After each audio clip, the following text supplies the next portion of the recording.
everywhere, posting it Facebook, TikTok, Twitter. it on Discord, of course. I always forget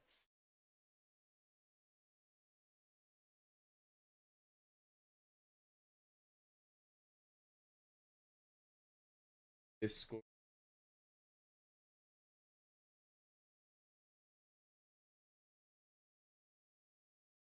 Okay, this is all live, by the way. Like people can hear me mumbling into the microphone.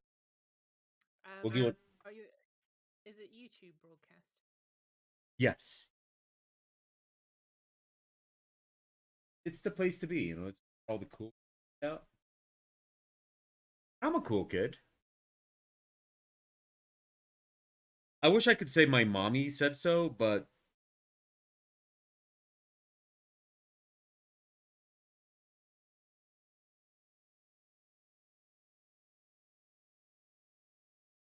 and okay, and then and we have okay, okay, and great. This is going much faster and okay. Uh okay, good afternoon, Abnor. Wait, I'm not on the I need to you know what, let's just do this very quickly. There's gonna be uh guest webcam and we're gonna look at that. Nothing. Gonna add a video capture device and we're gonna add this and okay. Okay. Why don't you okay. There we go. Okay. So good afternoon, abnormals, and welcome back to the Ministry of Abnormality YouTube live broadcast. I'm your host, Abnormal, and today is Tuesday, March 7th, 2023. Welcome back to my show. With me is, well, I don't know if this is a surprise because I don't know if you guys heard. Oh, Cat, hello. Hi. Okay, actually, that was a way to test the audio for Cat. How is the audio for Cat? Is it good? Is it too low? I did kind of do that quite high pitched, so maybe I just deafened people for all I know. Yeah, I just raised her volume. Is that better? Or should I go Hi higher? everyone. Hi Sabrina. Hi Mal. It, how is it now? Is it good? Is it better? Or is it still very Testing, low? testing, Yeah, I guess we're gonna have to test. testing, testing. One, two. Testing, testing. Okay, I'm That is raise it a testing, little. not testy. Okay, I think testicle. I'm pretty sure we can say testicle. Well, it's Okay, just so anatomy. yes, of course. Ooh, you said anatomy. Anyway, welcome, Kat. Ooh. It's so nice to have you. I'm so happy your gaming plans got ruined. Please tell me it's like nobody had a tragedy or anything like that because I don't feel bad for feeling. They don't feel Oh bad for no, being happy. no, Like yeah. What am I? What no. am Every now and then, um, every now and then, my group play Warhammer. I? So today's But a I thought, Warhammer day. but I thought you played Warhammer. Didn't you? Weren't you like all into the Tyranids? I Well, I was, but it's a very expensive hobby, and when you don't have a regular income when you're doing freelance work, it's not the kind of hobby you kind of invest in, if but you know what I mean. but I don't get it. I thought you already had your armies. Yes, So why would you yes, need more I do, money? but they no, I don't need more money. No, no. The point is that I wouldn't be able to buy as much as I used to without knowing for sure how much money I've got incoming. If you know what I mean. No, no. But what I mean is like, I mean, you already have what you need, don't you? Well, you can never really truly have all that you No, need. but no, no. I'm like genuinely asking from the point of view of somebody that has never played Warhammer, out of fear for the expense that it represents. Right. So, Okay. So do you need to if spend you money every time you want to play? not every time you want to play, but Games But every Workshop do other have a time. very nasty, nasty habit of redoing everything every few months. So, Ah, you'll have a new rules book, and then you'll have new figurines to go with the new rules book. And then 6 months later, you're going to have to buy it all again because they'll do it again. I'm I'm not I'm not particularly feeling bad for missing out. No, that makes I, sense. to be honest, I never played it enough to warrant the money I spent on it in the first place. Um, and I think selling the figurines will be a nice chunk of cash anyway. Oh, you're gonna sell your I didn't Tyranids. I didn't I'm thinking about it, yeah.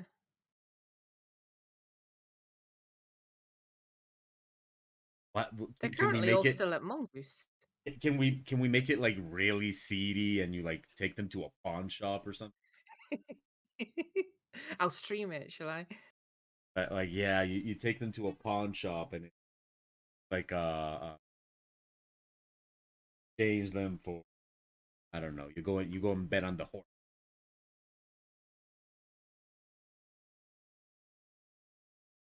That seems I like that. So Mao asks, is it like with Yu-Gi-Oh cards that you should have more to play with better cards? I've never played Yu-Gi-Oh I cards. I was about to say that I can't really imagine Cat playing Yu-Gi. I mean, no judgment, no. I'm pretty sure you could play Yu-Gi-Oh if you wanted to. I can't imagine you wanting to. Do Yeah, don't card shame, don't card game shame me. you play any card games? Hearthstone. That count. Well, it's a card game, But they're and you have to digital collect cards. the cards. Sorry? They're, I shouldn't say that because I've worked card games. But do they I used to count play if they're Magic the digital Gathering. cards? Well, it just saves you having them cluttered around the house. I used to play Magic the Gathering, if that counts. I've still got all my old cards. I don't know how much they're worth. Probably $3, I have give or no take. idea. And 23 They're cents. they're like they're like 20, 30 years old, so I don't know. Maybe to a collector. Oh, I've I my most expensive hobby has been in like throughout my geeky existence has been Dungeons and Dragons. I was the dungeon master, so I would buy all the books. Um, Yeah. We've got loads of Dungeons and Dragons as well. It's the gateway it's the gateway drug of RPG. wait, I think oh yes, I think I might. Let me get rid of that.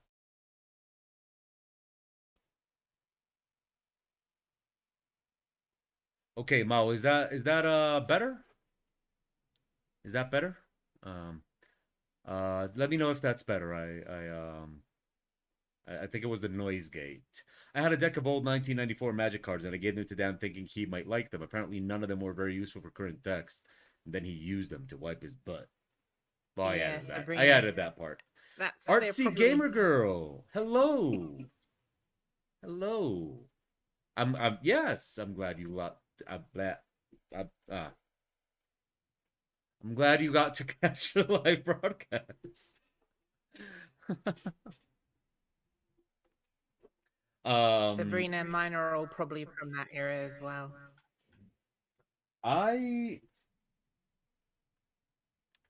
I've told this story before. I was actually a distributor of of um of an official distributor of D&D and Magic. Uh, I never back heard this in story. uh well back in the late 90s, I was a distributor of D&D and Magic, but I'm not a good salesperson, so that really didn't work out. And yeah, that was pretty much it. I mean, that was all there was to it, really. I tried selling D&D games, and the problem is that, well, I guess also it speaks to the friends I had back then, that they all just wanted to get the games and like pay for them later, and then they wouldn't pay. So I ended up with like the like I ended up in trouble because I owed a bunch of money from all the games that I had sold, but I didn't have the money for. Yeah, I'm not a salesman. I'm not a salesperson. So yeah, that was that. It was it's one of those experiences in life that just made me go, you know what? I'm selling is not my thing. I'm just not gonna do that. And that was it. But anyway, if anybody's wondering, yes, we are on a new computer today. I had quite the new computer adventure during the weekend. Shiny. So let's do a little bit of story time if anybody's interested. If you're not interested, well, I'm going to do it anyway. So my initial objective was that I wanted to get a new screen, right? Because I I'm kind of starting to feel like my desk is too cluttered, right? And it's definitely a sign of, of how my desk is organized, because my desk is 2 meters by 1 meter. It is enormous. Um, you know, my desk is really, really big. My desk is bigger than your average door, right? So and it's cluttered. It's cluttered. It's tight. There's no space on it. So so I wanted a new screen, and I had kind of like my mindset on a super ultra wide. Now we're talking 49 inches wide screen. It's like this really long curved screen. So that's what I had like my hopes set on. And I was considering the possibility of like, hey, and what about if I get a quote on a new computer, right? So I had been doing my homework on the super ultra wide screens. And the problem is that they are stupid expensive. We're talking about like maybe 1.5k, right? Dollars. Um or, in pesos, 7 million pesos, right? So and I was considering it. Like I was considering. I was thinking about it. I was like, yeah, it's gonna make my desk so it's gonna be so cool to work with, like the super ultra wide and all that kind of stuff. I'll just need the one big screen and my tablet. It'll be great. So we went to the place here in our city where all the computers are. We went Friday at noon, and so first I went to the computer store and I got, like, the quote on the computer.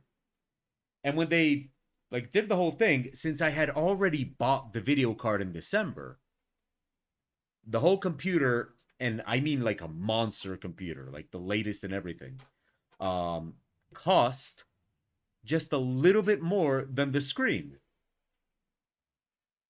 So I was like, well, I'm like I was thinking about getting the screen, but the computer would cost a little bit more than the screen. That's it. Like the screen would have cost like 7 million pesos, and the computer would cost like eight. Of course, minus the video card. The video card I bought in December. So I thought to myself, why don't we just buy the computer? Like I'm considering buying the computer. So as I kind of was trying to decide, I said, okay, how long does it take to build it? Last time I bought a computer was like 5 years ago, and back then when I bought a computer, it took them like a good couple of days to have it ready for me. And this time I was like, hey, how long would it take? And they're like, oh, we'd have it ready in a couple of hours. Do you want to wait for it?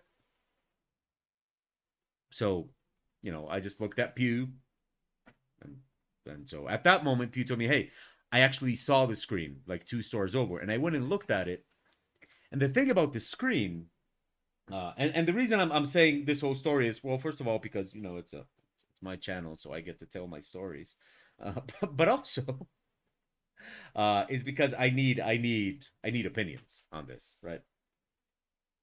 So the thing is, I go and I check out the screen, and it's in fact it's ultra wide. It's like it's 49 inches. It's insanely huge. But the resolution on these things is just regular HD resolution. Like this isn't a 4K screen or anything like that. It's just regular HD screen. So you just end up with a like like just an ultra wide screen, but it's just like your normal screens. And the thing is, they say it's basically like putting two 27-inch screens together.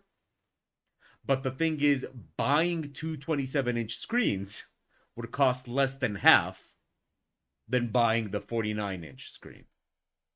So I was kind of failing to see the point, right? Like if it costs the same as buying two 27-inch screens, well then, whatever. But this costs like more than double than just buying two screens. So at that point, I went like, well, what if I just buy two 27-inch screens? But the thing is, at that point, I won't feel like the benefit. I mean, I already have a 27-inch screen right there and a 40-inch screen right there. So like my idea was to declutter my office. That kind of isn't the point of what I wanted to do, right? So so I kind of went, but you know what, like no, we're not going to do the screens right now, and so I didn't. And when I got home, I decided to just do my homework and start looking up screens and stuff like that. And now I just don't know what to do. I just don't know what to do because it's like, okay, so buying two 27-inch screens is like, okay, I'm not going to declutter my desk that way. So, okay, what about if I bought two ultra wides, just not the 49-inch ultra wide? There's also like 30-inch ultra wides or stuff like that, but that's not going to do it. Okay, what if I buy a 50-inch 4K screen? Okay, but like that's a lot of money. That's like 4.5 million pesos. Okay, so what? So now I'm just like, you know what? This is just gonna stay this way. I don't know what to do. Like with this situation, I don't know. I don't know what I should get. I don't know what to do. Um. And I just left it at that. Uh, and so then I did the stream on Friday, right? We do the stream on Friday, and the computer arrives, right? The computer arrives, and so I'm super excited. I bring up all the boxes and all that kind of stuff. Um, are they sitting on my desk, or do you have the armature to float them? No, they're sitting on my desk, and this house is I rent this apartment, so I don't want to be like drilling too much into the walls and stuff like that. So it's basically, and I did look up the arm for the screens, but that's like those things cost almost as much as the screens. So it's like, so yeah, no. Um, so anyway, um, so I unpacked the computer, right, to get started with the exciting process of new computer and all that. And what happens is there's no keyboard, right? Like I bought a new keyboard because the whole point of buying the new computer is that Pew got my old computer because Pew now works professionally editing photos. So she needed a better computer. So I'm like, okay, my computer goes to Pew. I keep the new computer. all I need to buy is a new keyboard because Pew used to work on a laptop, but they didn't send the keyboard. I called them. I'm like, hey, you guys didn't send me a keyboard. Like, oh yeah, we forgot. We'll send it tomorrow, right? And so I basically got the computer there, and I can't. I mean, what am I going to do without a keyboard? So I start the whole setup process, but the setup process was having the two CPU towers, and I would like to have to connect the old one to the screen, to the keyboard and the mouse, turn it on, do whatever I need to do on it, and then to do something on the new one, I would have to turn this one off, disconnect everything, connect it to the new one, turn it on, because I was like connecting and reconnecting the keyboard constantly and stuff like that. Um, so anyway, um, basically, I start doing the whole setup thing, and that process has become at the same time so much easier and yet so much more annoying than I remember. That it's the process has become both easier and annoying. So, for example, stuff that okay, you might notice that I'm on Photoshop. That's part of the story. But stuff that you have a subscription to, I hate paying for subscriptions. But holy crap, at the hour of doing a new PC, it's great. Like all I had to do was sign into Adobe Creative Cloud. That's it. Like yeah, just sign in. That's it. Google Chrome, awesome. Just sign into Google Chrome. Bam! All my bookmarks, all my passwords, everything is done. Everything is great. Um, so installing programs and stuff like that actually got a lot easier. But I don't do cloud saving with my hard drives, so organizing my hard drives was a pain in the ass. Um, and so yeah, that was basically Friday, and Saturday morning was passing files to the new hard drive, which took me the entire Saturday morning. And anyway, Saturday afternoon, everything like around the end of the afternoon, finally everything is ready. I'm super caught, like I'm super behind on work and all that, but okay, whatever. We'll work on Sunday. We'll get it done. Okay. Sunday rolls around. Turn on the computer. Sit down. Marvel at how fast everything is. Open Clip Studio Paint.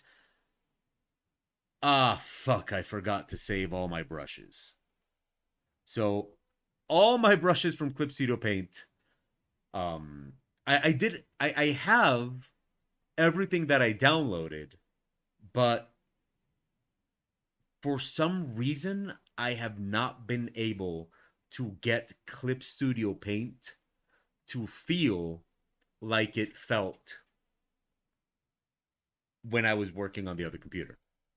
There's a brush that I had that I don't know if I made it. I don't know what that brush was. I don't know what I did. I have not been able to get Clip Studio Paint to feel how it felt when I worked on it last. I wasted so much time. I wasted like half a day trying to get Clip Studio Paint to feel the way I wanted to the point that I thought that just the tablet wasn't working correctly. And I opened Photoshop and the brushes felt fine. I'm like, well, I guess it's back to Photoshop then. And so here we are in Photoshop. And that's it. That was the whole setup of the new computer. Unfortunately, I have not been able to do any gaming on it. So I can't tell you how that goes. I installed Elden Ring and played it for like 10 minutes, and that's it. Mm. And yeah, that's oh, and the problem I told you that I need to ask the chat room. So, are you still? Did you fall asleep? No, I'm still here. I, I bored you, didn't I? I am always here. Yeah, are you? I bored you. So So No, I'm listening. It's just so that, if you're anybody telling looking at everyone me else. is thinking like, "Oh, his head looks more like an egg than usual. What's different?" It's because I'm not wearing these. I'm not wearing my headphones. That's why I look more like an egg, like an egg that that than I normally do. And it's because this computer has Bluetooth, like like like a part of it, like a part of the main board. Um, wait, cat echo?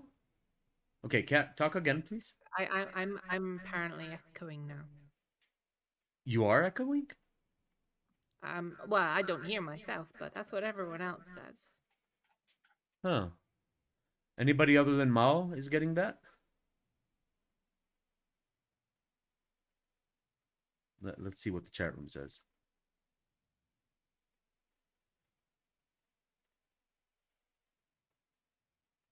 She echoes, but it kind of sounds cool. Well, I mean, as, as long as, and she wasn't, Echo, and she wasn't echoing echo. before.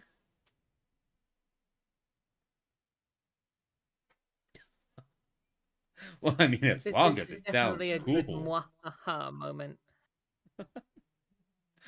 Let's I should tell a story or something with this echo. um when the stream started, it wasn't there. Okay. Let's see what I can get.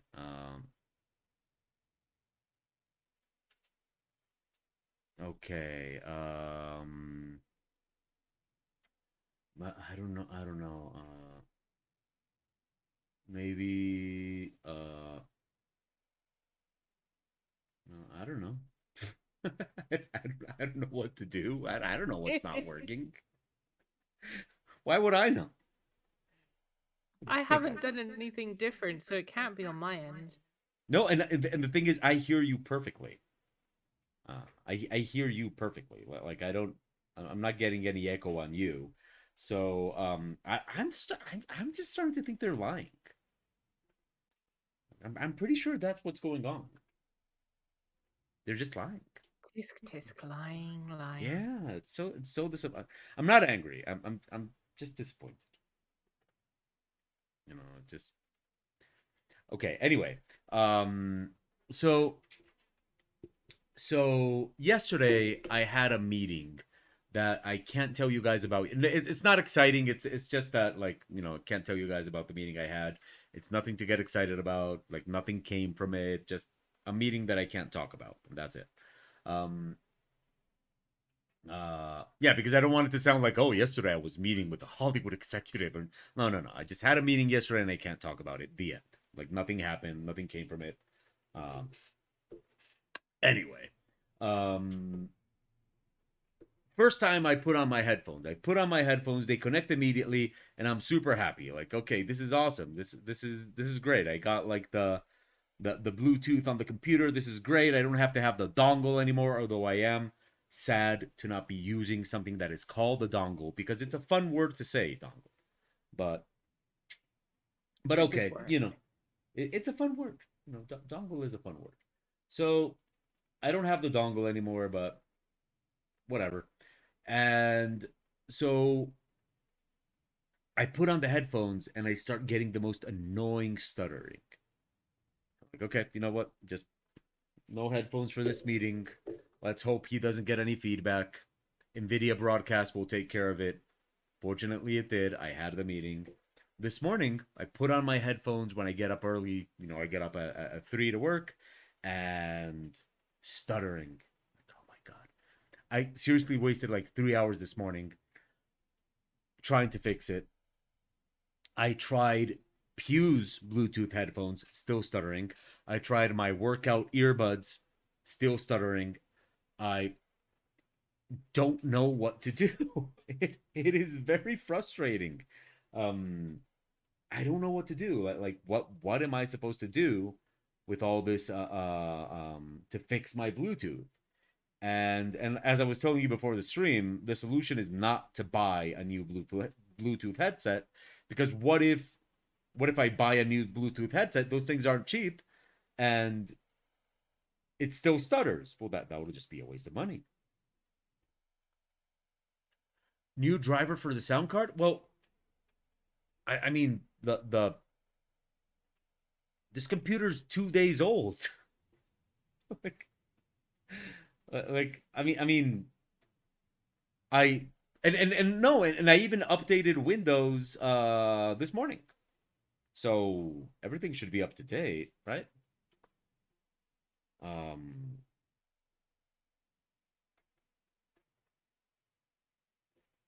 so okay, I'll try updating the sound card though, because that's why I was asking. I wanted people to come up with solutions for my problems. That's just so. Kat, what do you know about this species? Haven't got a clue about anything about it. So glad you're here. Sorry.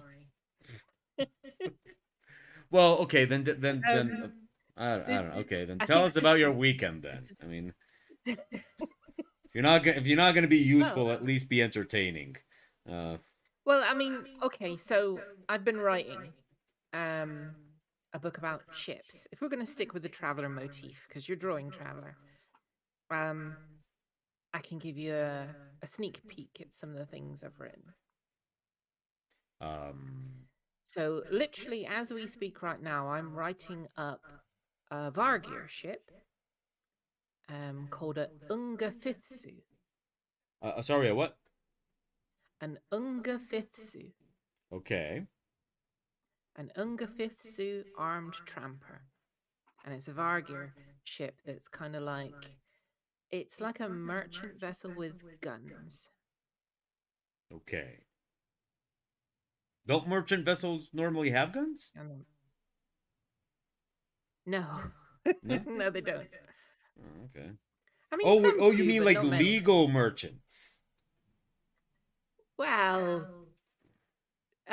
it's a Vargir ship, so it's a bit, shady. That's kind of racist. It's not racist. Vargir are the first to tell you. They would be the first to tell you that th- th- they are free thinking. They have a devotion to freedom and And nonconformity. crime. They have a devotion to freedom and crime.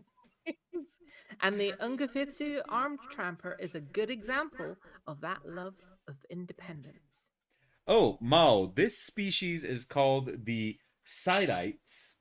And yes, they have 4 arms, but different from Goro from Mortal Kombat. Sidites, their top arms are smaller than their lower arms, which are much larger and stronger. Um, but they're also their lower arms are not good for like fine movement. So in the description, there was this thing that I thought was very interesting, which is that the Sidites like lock their lower arms like this. Do you have They a kind of interlock their lower arms. do you have a Uh, spelling of sidites? sorry, sorry. Did you say something, Kat? Oh, well, I don't know. Do you I have a guess. spelling of sidites? Uh, there you go. I did it on screen.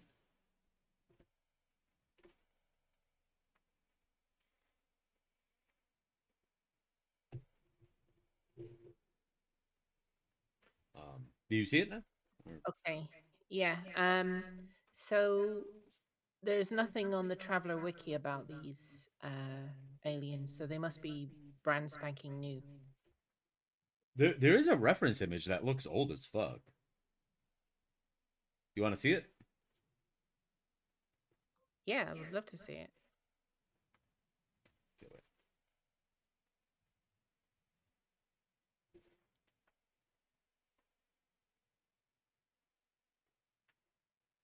Weird, This is weird the. thing is that they're not on the wiki.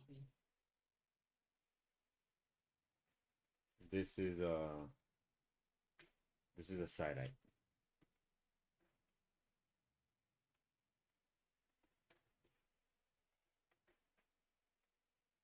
No, no, no, no. Okay. Doesn't bring back any memories.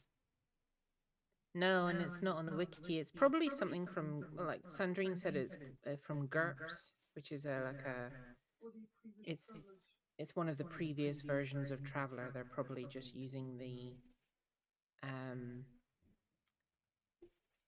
the variation of Traveler and introducing it into the mainstream Traveler now. Ah, okay.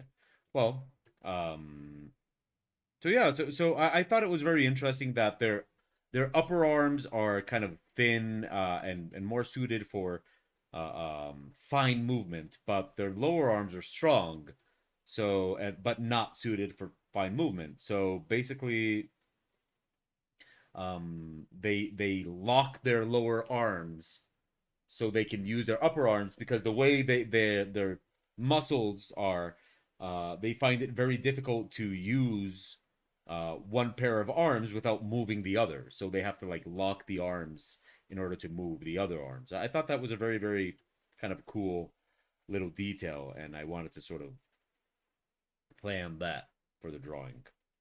Um,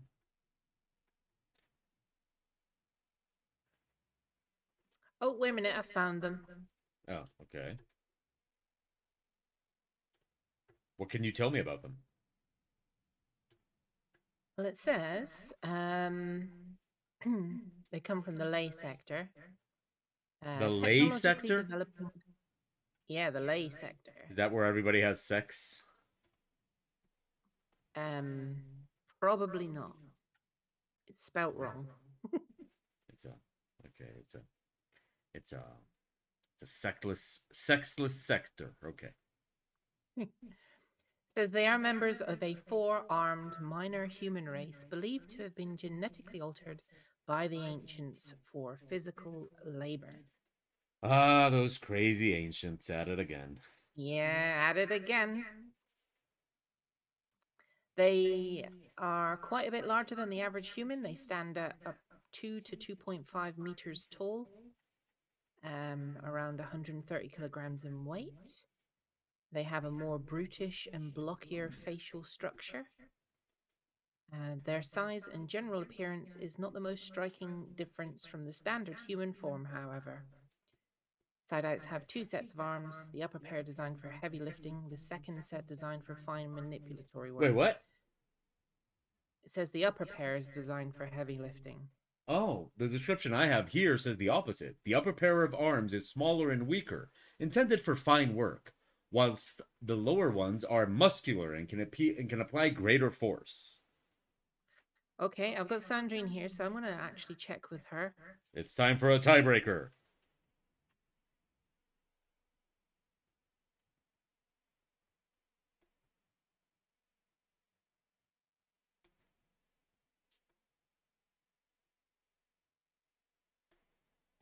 The intrigue, the suspense. Okay, I'm glad we checked this because she said go with what's on the wiki. Oh, so the opposite of what I'm doing right now. Yeah, pretty much. I'm sorry. No, no, no, no. It's good. I mean, this is just a sketch. It's good to know. Well, then. She said she's got to do all kinds of jobs at the moment and her mind is completely frazzled. Uh, I understand that. I get it. She says she's sorry. Nah, it's not. No, no. It's that's what sketches are for. Actually, that makes it a lot easier to like that. That should be a lot easier to get the anatomy in. You know, because the See, this, distribution. Sorry. this is something I am going to miss when working for Mongoose is because I used to do all the research on every single alien race you drew. Yeah. And I think I was the only one in the office that actually did that because I'm a die-hard Traveler fan. Well, you know, I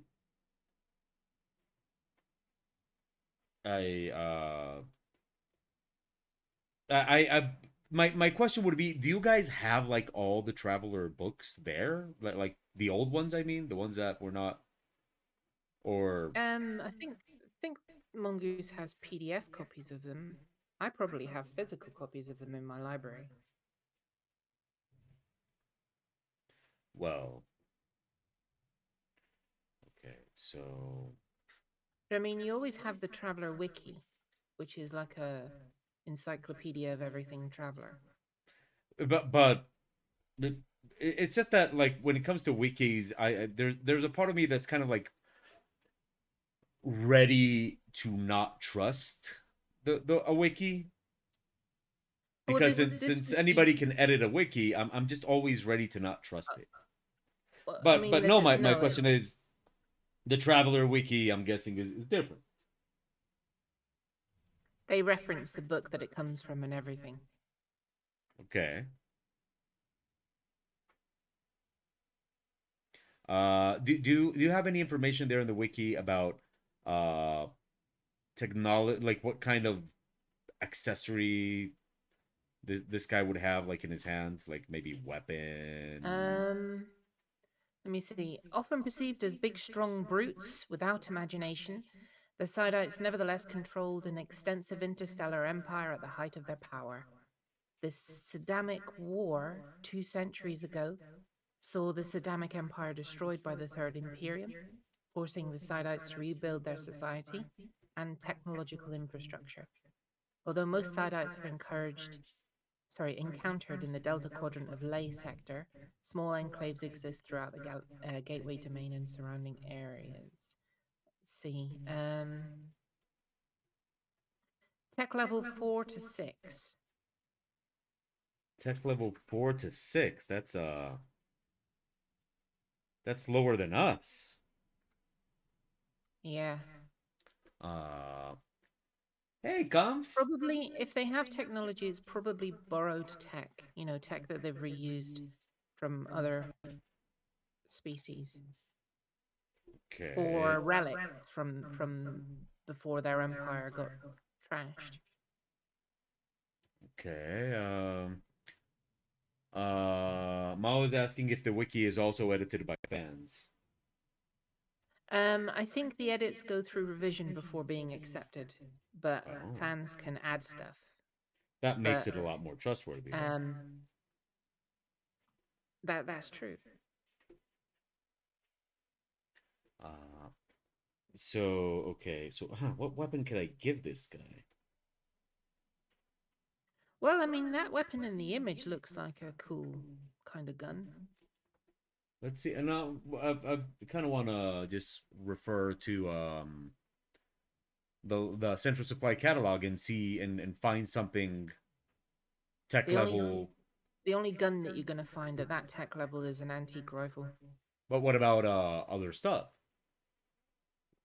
Um, The well, it'll be like spears, bolas. yeah, yeah. Um, but the thing is that they probably use borrowed tech or tech that they used to have. They just can't make it anymore because it used Okay. to.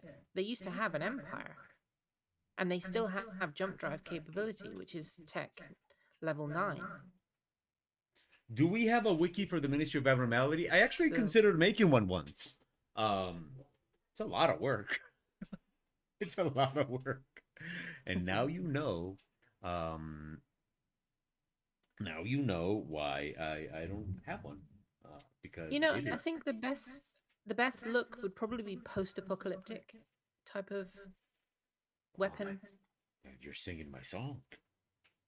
Let's Well, see. the thing is that makes sense because their empire has been destroyed by the Imperium.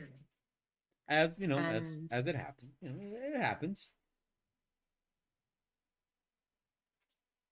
Let's see. So we're gonna go with maybe a slug rifle, right? That would be sounds good. But just uh make it like well used. Like it could have um been salvaged. let's see. How about okay, tech level. Let's not push it too high. something like that one too high.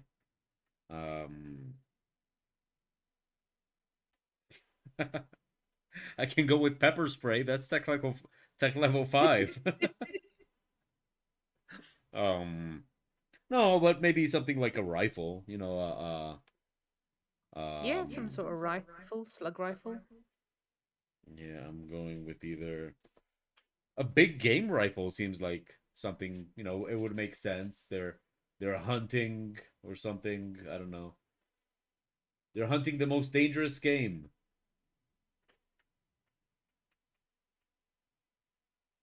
That would be hippos.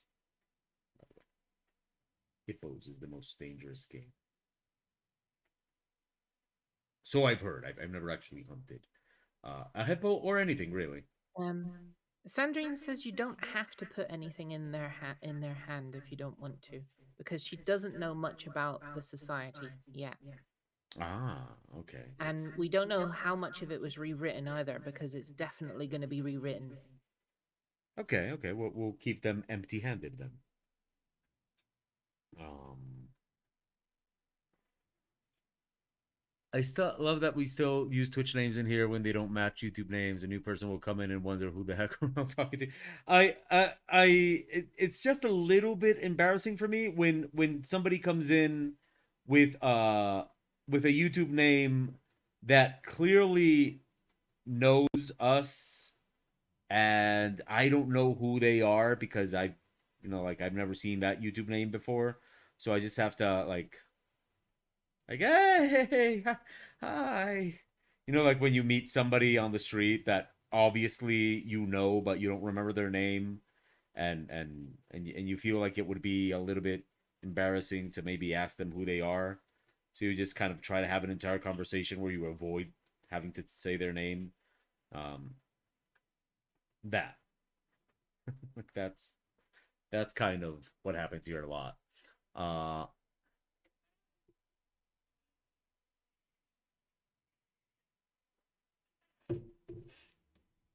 yeah, okay. So okay. So, how was your weekend, Kat? Yeah, it's just been writing so far and Wow. math, lots of math, Sorry, lots of what? mathematics, math. Oh, okay. Lots of math. That's not. Yeah, Oh, right, right, right. Because working of the out all the ships. Yeah, statistics of the ships. Yeah, yeah, yeah. So you've been mathing it. I've been mathing it right up. Okay. Well, it's math is also good. My Post about. brain Oh, hurts with all the math. oh, okay. Um, I let's see. Okay. Yeah, my I've been it's funny because I spent a lot of my last few days like just trying to figure out screen resolutions, and I spent a lot of time questioning if 4K monitors are worth it. So I watched a bunch of videos like, are 4K monitors worth it? Like, should I get a 4K monitor and stuff like that? They're definitely worth it. Well, you're no help. I have a 4K monitor. What size? Um, I haven't got a clue. A big? It's decent sized. It's not closed, cat. It's not like small, medium, large, and extra large. They have measurements. Uh, no, no, no, no, no measurements from. It's big. It's decent sized. You know, Oh, it's decent size. Is this it's how the you only way buy I can clothes, find out. cat? Like, when you go, I need a pair of pants. And what size? Decent.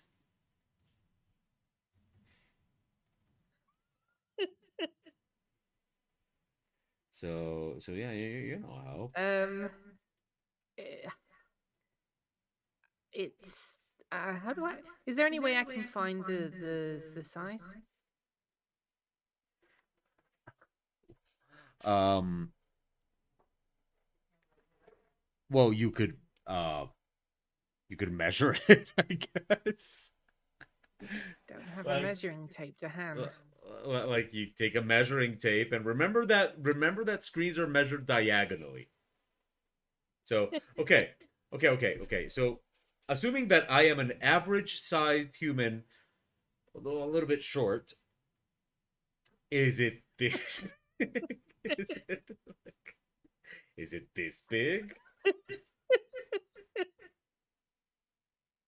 No. I don't have a handy measuring tape. Is it this big? like, is it It's a little bit bigger than that. okay? That's wow. So we're Yeah, about maybe yeah. 32 inches. 30. Wait a minute. I seem to remember 36 being a thing. Okay. I was just gonna go like put your feet on the screen. How many steps can you take? About four. About four. Oh, you've done this. Okay. But no, I mean, judging by the size of my feet, four, maybe uh, five. four, maybe 5 feet. Okay. So 30. Okay. So you have a 36-inch screen on your computer. Wow. Yeah, something That's like that. It's 4K. that's one of the ones I was considering. Well, it's good. Oh. okay. I It's mean, I good. have two screens at home. I have one is a bit wider than the 36 er, Wait, so you but have it's the two same height. 4K screens? Oh no, the second one isn't 4K. And Oh. it's positioned vertically. It's for writing.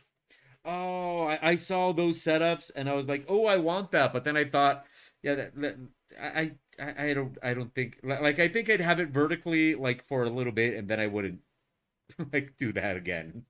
It's it, it's not my gaming screen, but I use it for script reading when I'm on the radio and for writing. But like for example, this image that I'm working on right now, like I could totally see this image on a vertical screen, right? Like it would look It would look great. good. Yeah, it would look really good. What are you implying? That it looks like garbage right now? But I mean, the crew of the triple brick look cool on my screen. Oh. That's my desktop.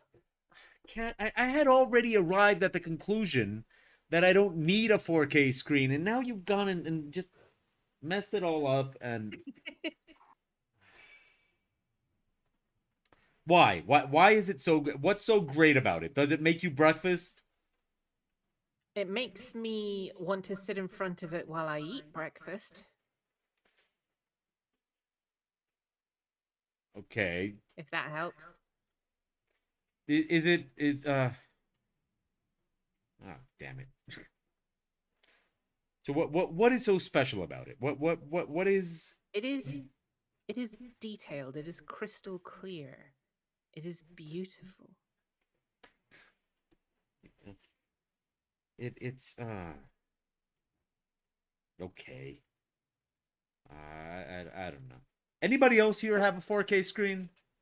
I need somebody to make a counterpoint. I need somebody to say like, And the thing like is, you know what sold me on it? Because I wasn't I was iffy on getting a 4K screen at first as well. But the guy in the shop, he showed me this screen. He put just a picture of a flame on it, a little he put porn open on it, didn't he? fireplace. No, it was just an open fireplace. And it sold me because it was just stunning. I had never seen such a beautiful real fire doesn't look as good as the fireplace that he had on the screen. Uh, you know what you remind me of? Did you ever watch King of the Hill? Yeah. Do you remember what is the name of the like the that he lives with his niece? I think it's Lola or something. No, in Spanish it's Oh, Lola. I No, don't wait, remember wait. the names. It was a while ago. In English It's wait, King of the Hill. Oh, by the way, if anybody here talks to me through chat over the next few weeks, I apologize for my typing. I got a new keyboard. It's beautiful. It's a Corsair RGB keyboard. It is so beautiful. Holy crap. I have the thickest, I'm not allowed to say that they're fat. I have the thickest, most clumsy fingers humanity has ever known. It's like Thick I with don't know two how to type. It's the worst. It's like I don't know how to type. Um, thick being spelt with two C's. so anyway, the character I'm talking about is his okay, where's the wait, characters. Okay, list of King of Hill characters. Um Wait a minute. You buy a pretty keyboard, but you won't buy a pretty screen. Pretty keyboard didn't cost 7 million pesos. And besides, How there's much is not that?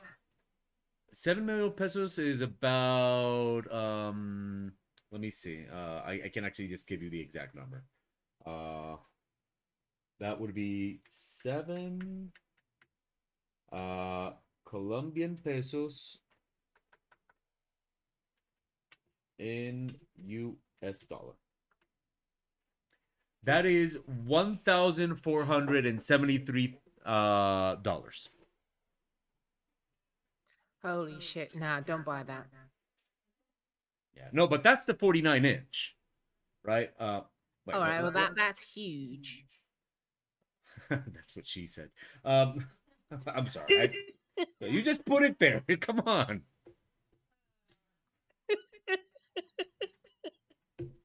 Okay, look. So here's where I was looking at keyboards, right? What do you need a 49-inch not keyboard. What do you need a 49-inch screen for? I don't know, but I suppose the same that you need 4K screens for. So I want to sit in front of them while I have breakfast. That's a wide screen. You're gonna you'll have two blacks. You know, you try and watch Netflix, and you're gonna have two big black stripes on either side, left and right. Netflix does nothing but garbage anyway. Well, yeah, Sabrina, it is very pretty. I want one. Okay, look. So here's where I was looking at screens, right? You see the screens? Okay. Now, Yeah. okay, look at this But look at the thing. prices. Jesus. Yes, again, remember this is pesos. This is okay. This screen right here, which is the screen I want, this screen is, I'm going to tell you how much this screen is. But just that's two screens side by side. I That's know. not one screen.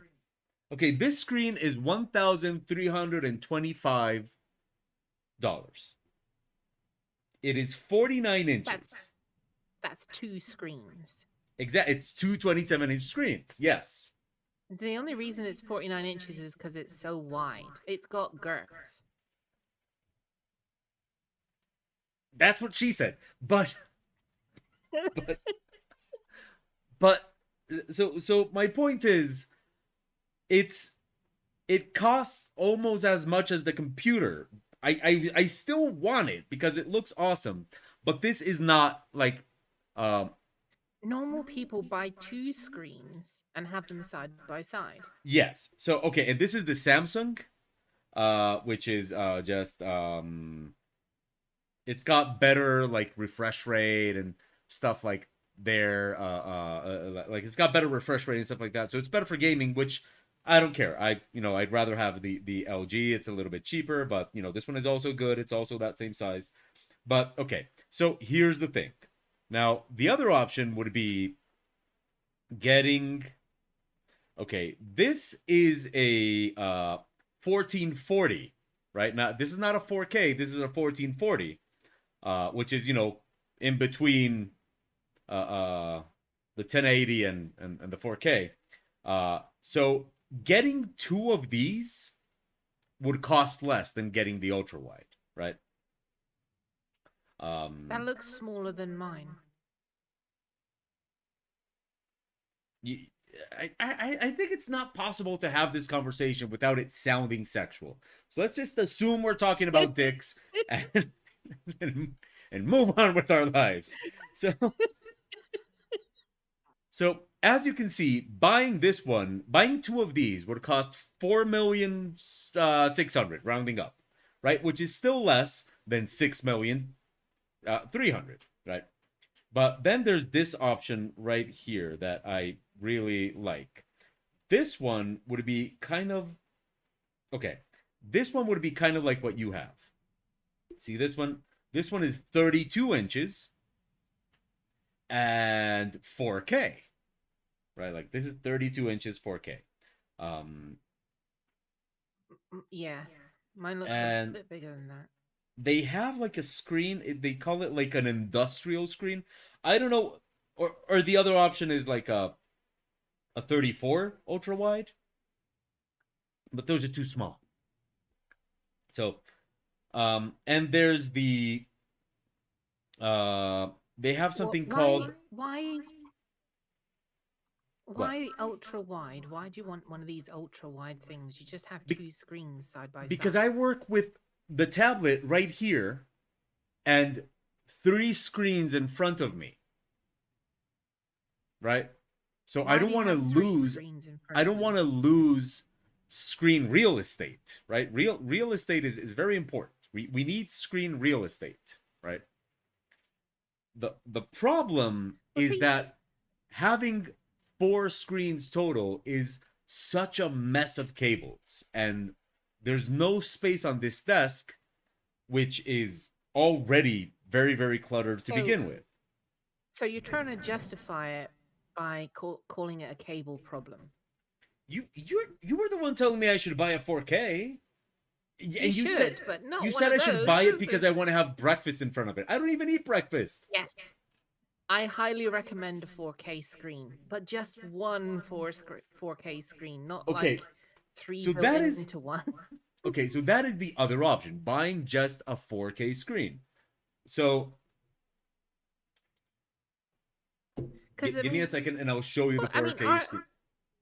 What? are the cables really a problem? I mean, they all go down the back of your desk anyway, right? Oh, I'll have to send you a photo of the back of like of my desk. It's just it's I mean, technically, you don't see them because the screens are in front of them. yeah, but how can you have a 2 meter by 1 meter desk and not have any space? Like it's absurd. It's just Because the amount of screens you've got. exactly what like that. See, you get it. You refuse to acknowledge it, but you get it. So look, okay, so there's okay, the where's the 4K one? Okay, so there's a 4K gigantic screen. This one, look at this one. This is a 55-inch. It says that it's okay. You don't speak Spanish, so here where it says monitor industrial, that is industrial monitor. The Now I industrial don't monitor. know what that means. I mean, I know what it means. I know what the word It industrial means that it's means. heavy. It means that it's heavy duty. It can take a knock. If you knock it by accident, it probably won't be damaged unless you like chuck it off your desk or something. Are we still talking about screens, or are we back to my dick? Because like I already knew this, cat. I already know what I can do with it. But anyway, about the screen, I do you think that's what it means? I don't know. I mean, a screen doesn't An look, industrial, but it doesn't an look heavy industrial duty. It just anything looks like a means. screen. I mean, look at it. It doesn't Well, look it's like usually what it's made out of. like. Well, what could It's it be usually made out? materials that it's made out of. It looks like it's made out of screen. It Well, that's doesn't like look. saying, why don't you just build an airplane out of the same material they make the black box in? Then it'd be indestructible. You It know, would also be very heavy. exactly. So what are you saying that this is a screen made out of black box? Well, it is black and it is boxy. So It's probably heavy. Oh, you know what I think it is? This doesn't look like it has any kind of support. Like this looks like it comes without a support. See? Like Right, but like you like can't judge something on the pictures. You well, have to look at the details. You have to read. it's this is a store. It's not Tinder. Like Read it. Does it say it comes with a stand? mm, no, it says doesn't say anything really. Is it thundering where you are? Yes, it is. I just heard thunder. So it's an LED monitor. It is humongous. It's 55 inches, and it's 4K, and it costs 4,300,000, which I know sounds like a lot, but I'm going to tell you how much that is. Uh, Sounds like a hell of a lot. yeah, but it's not. It's less. But that is $900. All That right, is well not. Yeah, that's not that it's bad. more manageable, right? But oh, but the thing is, Sabrina, you like a TV as a computer monitor is not a good idea because the colors are not going to be like you can't trust the colors on a TV connected to your computer. Just I know because I have a TV connected to the computer. So hey, Yermax. So you see, this one is So This one is humongous. This one is 55 inches. It is huge, you, and it's 4K. why So would you need one that big? well, this monitor, what you can actually do is that there's a software that you can use that will actually take a screen this big and make it like it was four screens or two screens or whatever you want. Yeah, but then instead of a 55-inch screen, you've got what would it be? Quarter would be something Four like 20 17 something inches. screens. Yeah, yeah. Like 16 point something or other inches. yeah, but I mean you wouldn't do that all the time. You just do that when you need to have several stuff on the screen. And do you remember the part where I said I don't actually know what to do? 17.25 inches. Yeah. Do you remember the part where I said I don't actually know what to do with this situation? Well, I So wouldn't get so that one. I'd get one that's about 36 inches and then get like two. okay, two Well, okay, so actually, you no, because say you don't need two 4K screens. Get one, yeah, for your main like gaming and stuff. And then, you use the others, even smaller ones, for all the other stuff. okay, Because how I'm is pretty that sure any you don't different need from what four I got right screens. now? Well, I mean, why do you have four screens? Because I use them. What for? Well, I'm an artist, Cat. We use screens. Yeah, but you only ever use one at a time, right? Well, I'm drawing at on this one, but right now on that screen over there, I have the spec that Sandrine sent me and YouTube. On this one in the middle, I have the reference for my keypad because I'm still kind of getting used to it. And on this one over here, I have OBS with the stream and the chat. And here I am I'm working. I'm working here. Okay. So the OBS and the instructions for your keyboard are redundant unless they are needed. So they can actually be on the backdrop of another screen. So you've just saved two screens right there. Yeah, but if the screen isn't humongous, then I mean I'd be like it would be so small. I would feel so inadequate. Like I would feel like a lesser artist. I would why feel don't you like just why don't you just shrink down the appearance? I Like thought I thought you were telling me to shrink down. Like, cat, I'm 5 feet 5. How much more do you want me to shrink? you could put all of them on one screen and you'd be fine. But what size? An average size. An average? Okay, what's average? And then 36 okay. inches. Oh nah, come on. I'll give you 7 inches average. like, like not 36. 7 if it's got girth. Okay, seven with girth. Okay. Okay. So what if I do the TV setup from Back to the Future too? Just an entire wall of old TVs. That's what my desk looks like already. That's what my desk looks like already. My desk already. But Kat, you've seen my setup, right? Like I have. I think your setup's great. I don't know why you want to change it, with the exception of wanting a 4K screen, which I completely understand because 4K is awesome. look. Wait. I can see your nose hairs on my screen. Um, that just made me feel very insecure right now. Like I'm just gonna be doing this all afternoon. Like it's... Look. Here is my setup from what I just posted on Instagram. Now, look at this. So right here. So this is a 24-inch screen right there. And this here is a 36-inch screen right here. And this is a 19-inch screen. And this is a 24-inch screen, but this one is 4K. All the others, I don't know why I wrote 4.4. This one is 4K. And all these are 1080, right?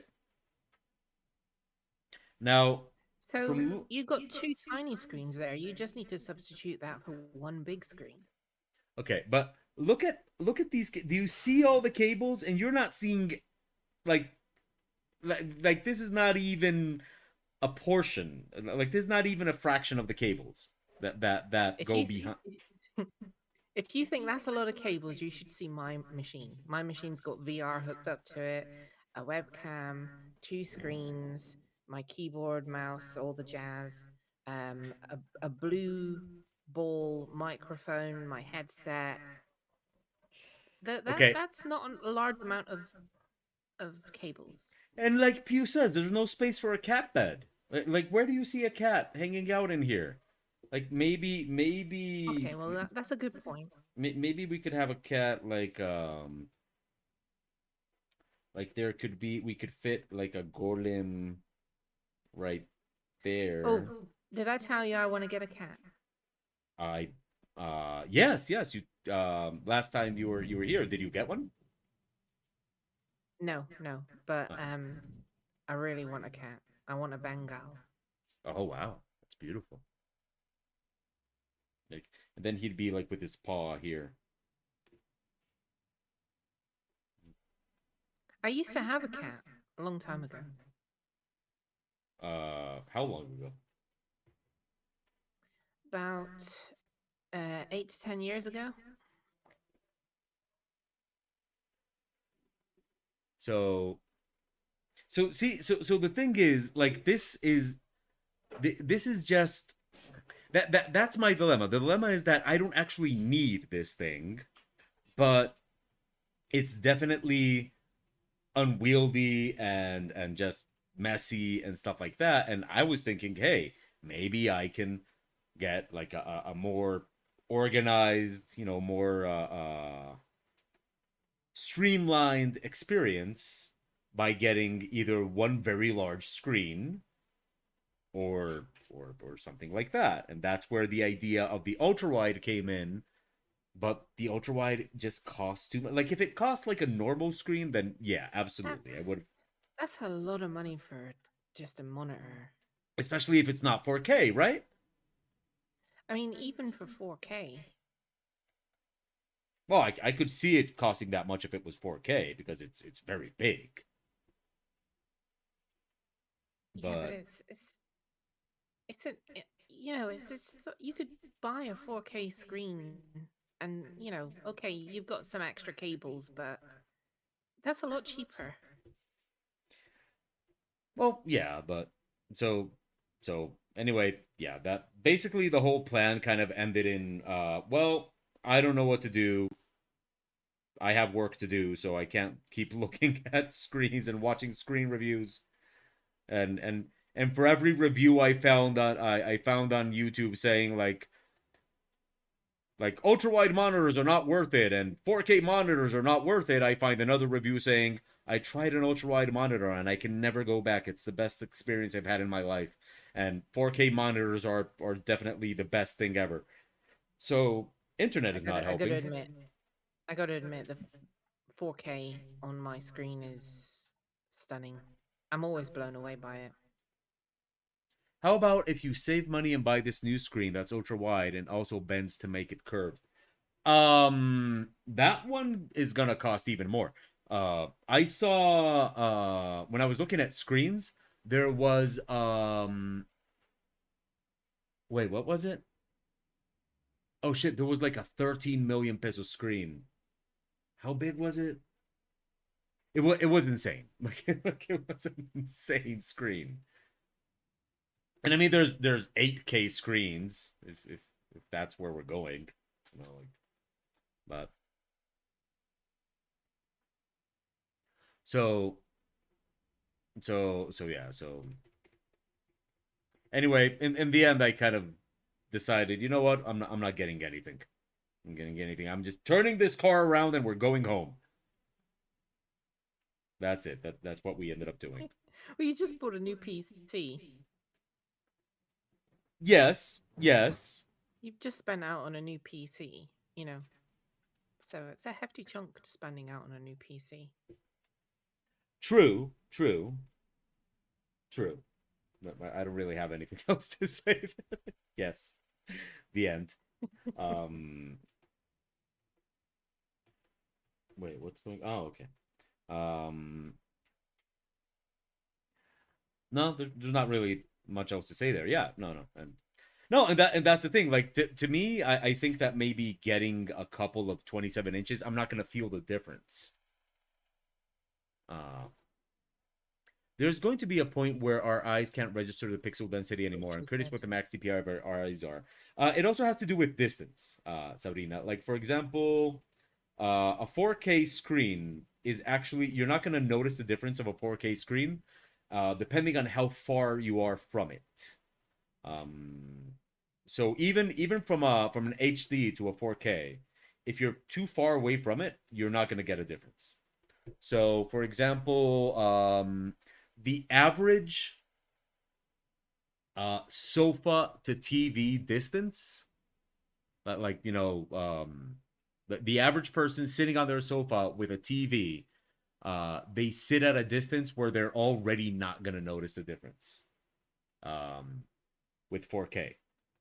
So, What is the average difference distance? what Sorry. what is the average distance? Well, I know the exact number, but I would say um, at least a couple meters. I mean, like the living room setup, right? Where you're on a sofa and Yeah. like, yeah, at least a couple meters. Uh, um, so I did watch a lot of reviews of 4K screens, and one of the things they would say is that, like, so what they were saying is that, okay, for your computer, the problem with 4K, okay, wait. Let me preface this. Uh, let me preface this by saying this is based on reviews I watched, right? Like it's not like I actually got a bunch of screens, set them up, evaluated them, and I'm giving you the review now, and I'm just hoping for you guys to like either donate or something so I can cover the costs. Like no. So, No, okay. it's not a word you hear very often. What? Preface. What is a word you don't hear very often? Preface. Oh, well, I'm elegant as fuck. So, Well, it's usually an introduction to a book. well, this is an introduction to a statement. Aha. Ah. I'm not even the writer. So anyway, so basically we got like four screens, right? We got the 4Ks, we got the 1440s, and we got the 1080s, right? So what they were saying is you're really only gonna need a 4K monitor, and we're talking about computer monitors, not TVs, right? So you're only gonna need a 4K monitor if you're gonna be close to the monitor, right? when we're talking about the average size monitor, so something between 24 or 27 inches, right? So um, you're only going to need that kind of resolution if you're going to be very close to it. Um, or if the monitor is going to be very big, right? If it's a very big monitor, you are going to notice the pixel difference because we do sit closer to our computers. Um, but the problem with 4K is that you end up sacrificing a lot of um, performance, right? Like in gaming, you're going to end up sacrificing a lot of frames per second and processing I power haven't and all. found Sorry. I haven't found my gaming affected by the 4K Well, what's the FPS. heaviest game you've played these days? Um, Probably World of Warcraft. That's not heavy at all, really. Well, when you get into PvP, frame rate means a lot. Yeah, but World of Warcraft is not graphically intense. But it's not light.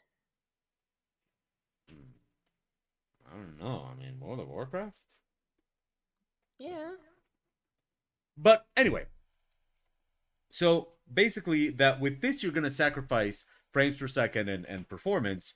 1080 is going to give you the best performance, but it's going to look the worst. So what they were saying in that video is that 1440 is kind of like the best middle ground where things are going to look better, but performance is going to stay solid. Now,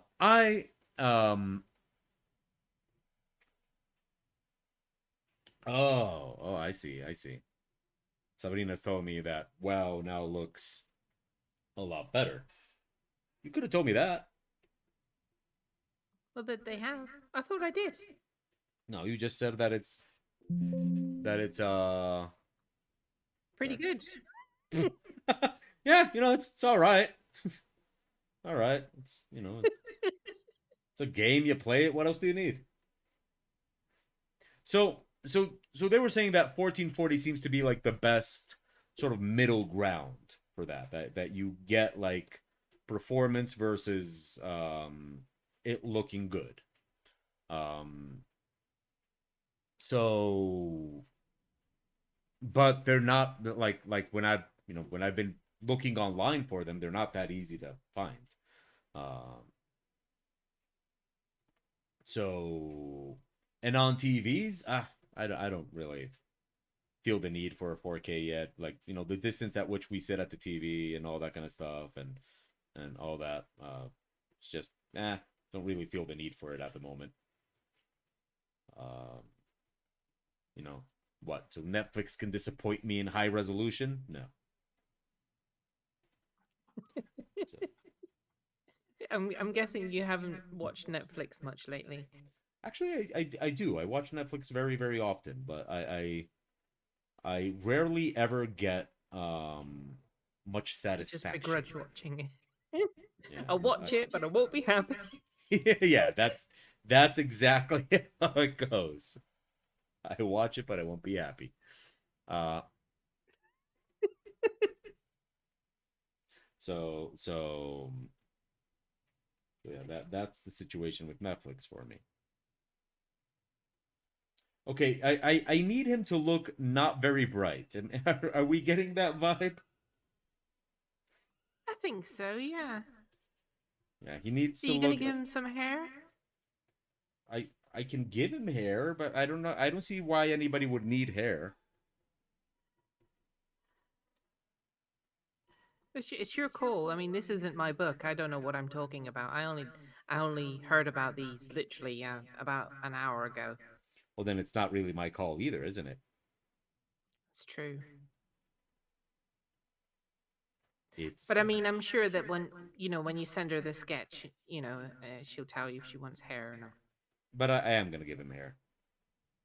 I don't want him to look like I don't want to be the bald guy that only draws bald people because diversity and stuff.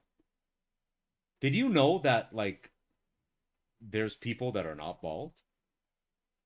Really? Yeah. Wow. I think the not so bright look is about no, no.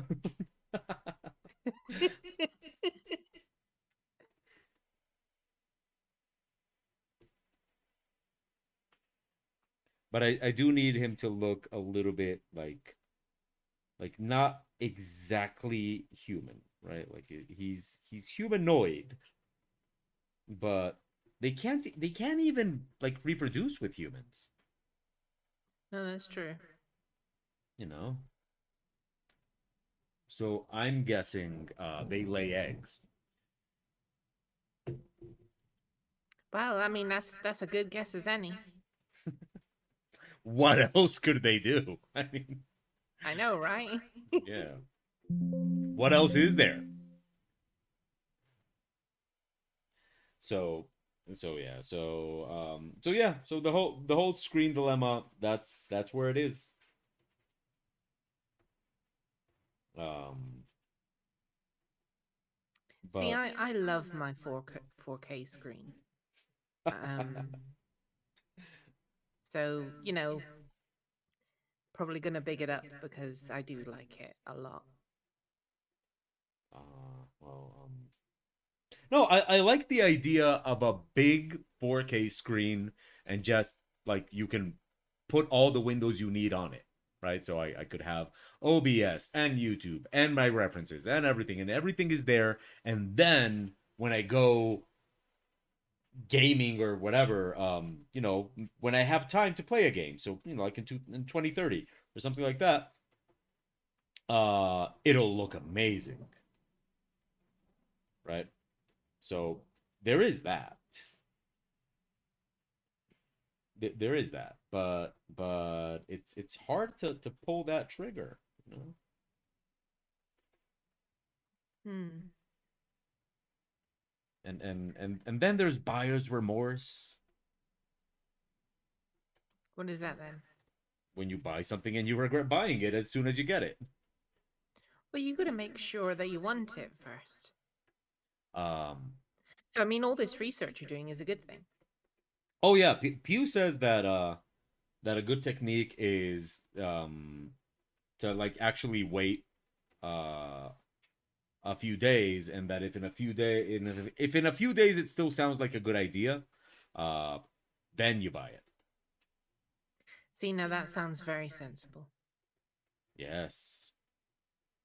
Damn, Pew making sense. Yeah. So yeah, but then there's the ultra wide. So the ultra wide did not catch your fancy at all.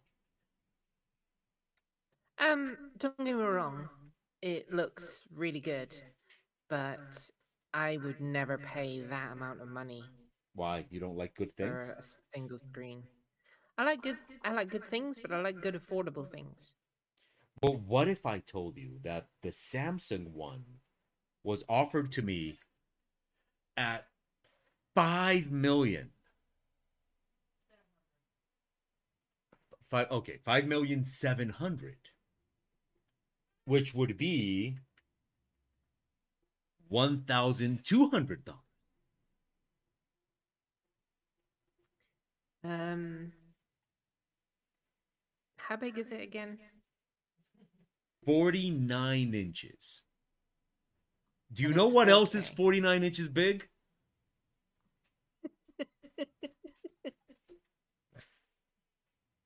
Ah, you know. Ah,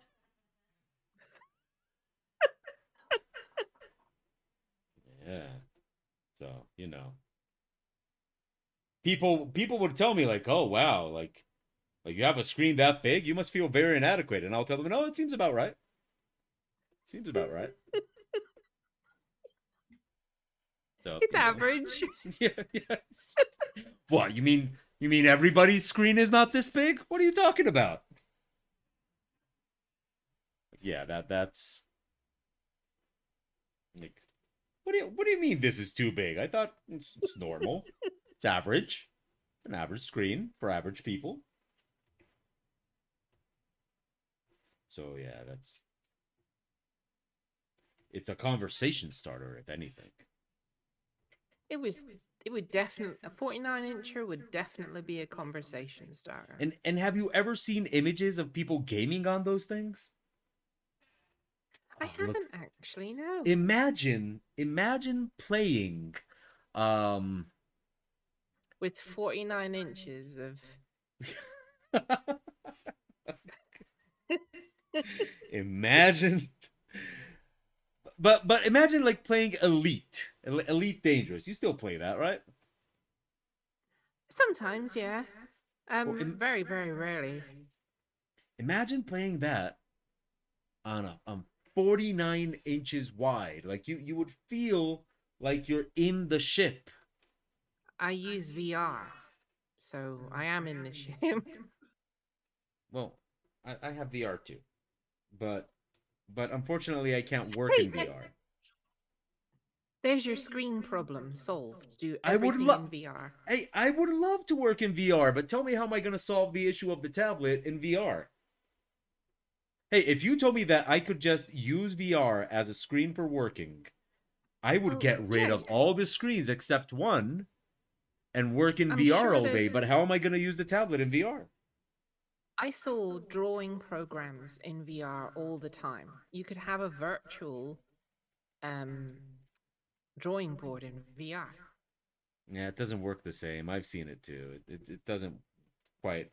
It's not quite there yet. It doesn't feel quite real. No, no. It's I wish I wish that drawing in VR was viable, because I would just get Have you rid of. tried it? Yeah, it's a lot of fun. It's a lot of fun, but I don't see it as a viable alternative to just, working normally.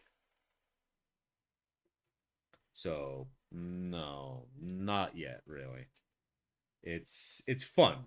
It's fun.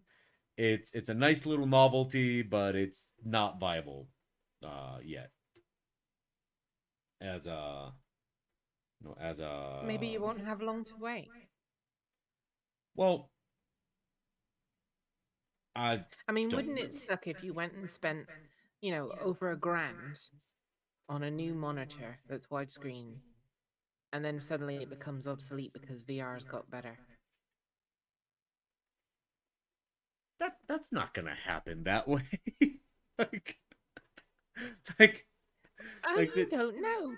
Well, you have the same VR headset as I do, Kat, and what we have right now is the second best VR headset that there is, because the PS VR 2, or like the latest PlayStation VR headset, apparently is way better, but still not quite at that point where It's we can decide to not have our well, tablets anymore and we're due just. for an upgrade. Well, that is the upgrade. No, I mean we're due for another upgrade. The on the Quest. Yeah, because the next quest they make will be better than the PlayStation one, and that's not far away. Well, In fact, they're already talking about 4K VR systems.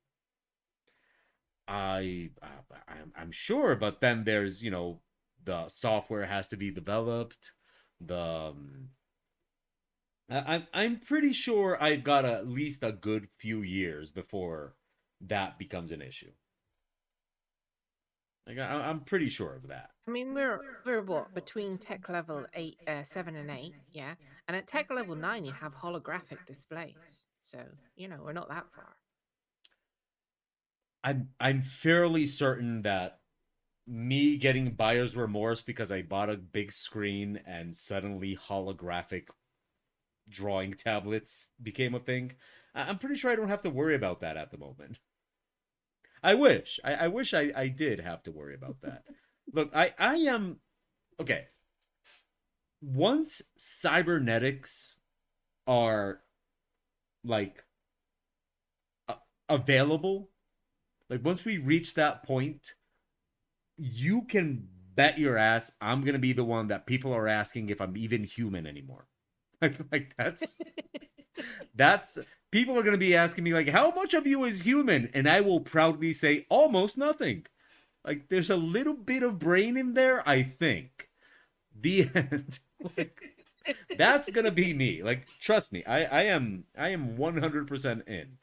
I will buy into the whole um technological Have you seen that cybernetic that they invented where they hook it up to two separate people and it's like a patch of skin, and if you touch the skin that's on your arm, the other person feels it.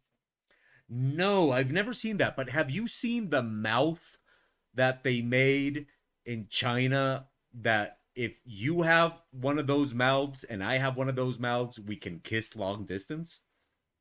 I've seen that as well. It's similar technology. Ah. Well, I don't see how I could draw with that though. I don't No, I but don't we're moving in that direction. I'm pretty sure we're gonna be having virtual sex before we're making virtual art. Well, no, I mean we're Oh, already most making definitely. I mean, sex sells. we're already making virtual art, but I just it's just not quite to the point that I can. I mean, can you imagine that I send Sandrine like this real like amateur level art? I'm like, it's made in VR. I don't really care. I don't. Can you not make it in VR? Maybe like there's this one VR artist that probably one of the best. His name is Goro Fujita. If you want to check him out, and it's very very impressive. But even when you see that guy's art, you still get the impression like it's good for VR, right? And that's I think that's the main issue. Like it has to reach the point where you're not saying, "Oh, it's good to be made in VR." Okay, it looks good for a VR piece of art. And I love VR. I mean, I am a VR evangelist. I'll tell anybody who asks that absolutely you should get VR. Um, I'm just looking at his work now. Go to Fuji. It's fun. It's fun. It's Looking it over on my 4K screen. oh yeah. Well, I'm sure that looks amazing. It's all right. Yeah, it's it's not it's not the worst thing I've ever seen. Um, okay, wait, give me a minute. I'm gonna pee. I'll be right back.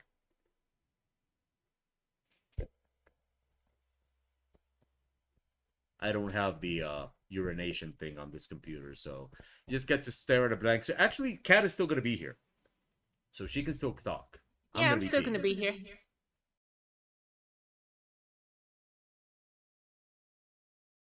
I mean, there's like a 2 minute delay between the text and anything I say. So he's probably going to be back by the time I respond to anything said in chat. But hey ho,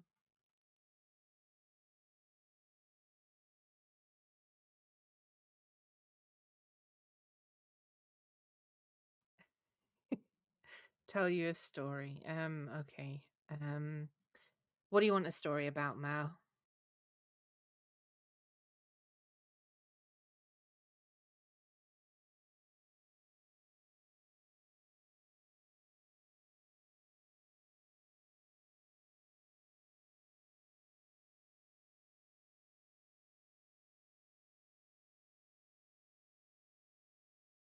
Anything at all.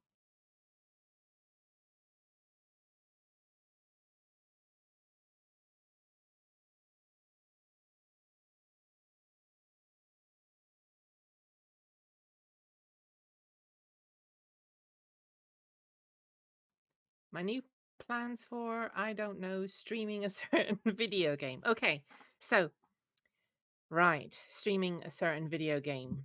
Now, I have a webcam, I have my machine, and O has told me the only program I need is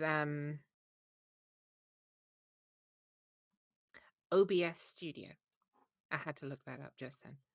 OBS Studio, which I have downloaded and I have installed. I just don't know how to work it.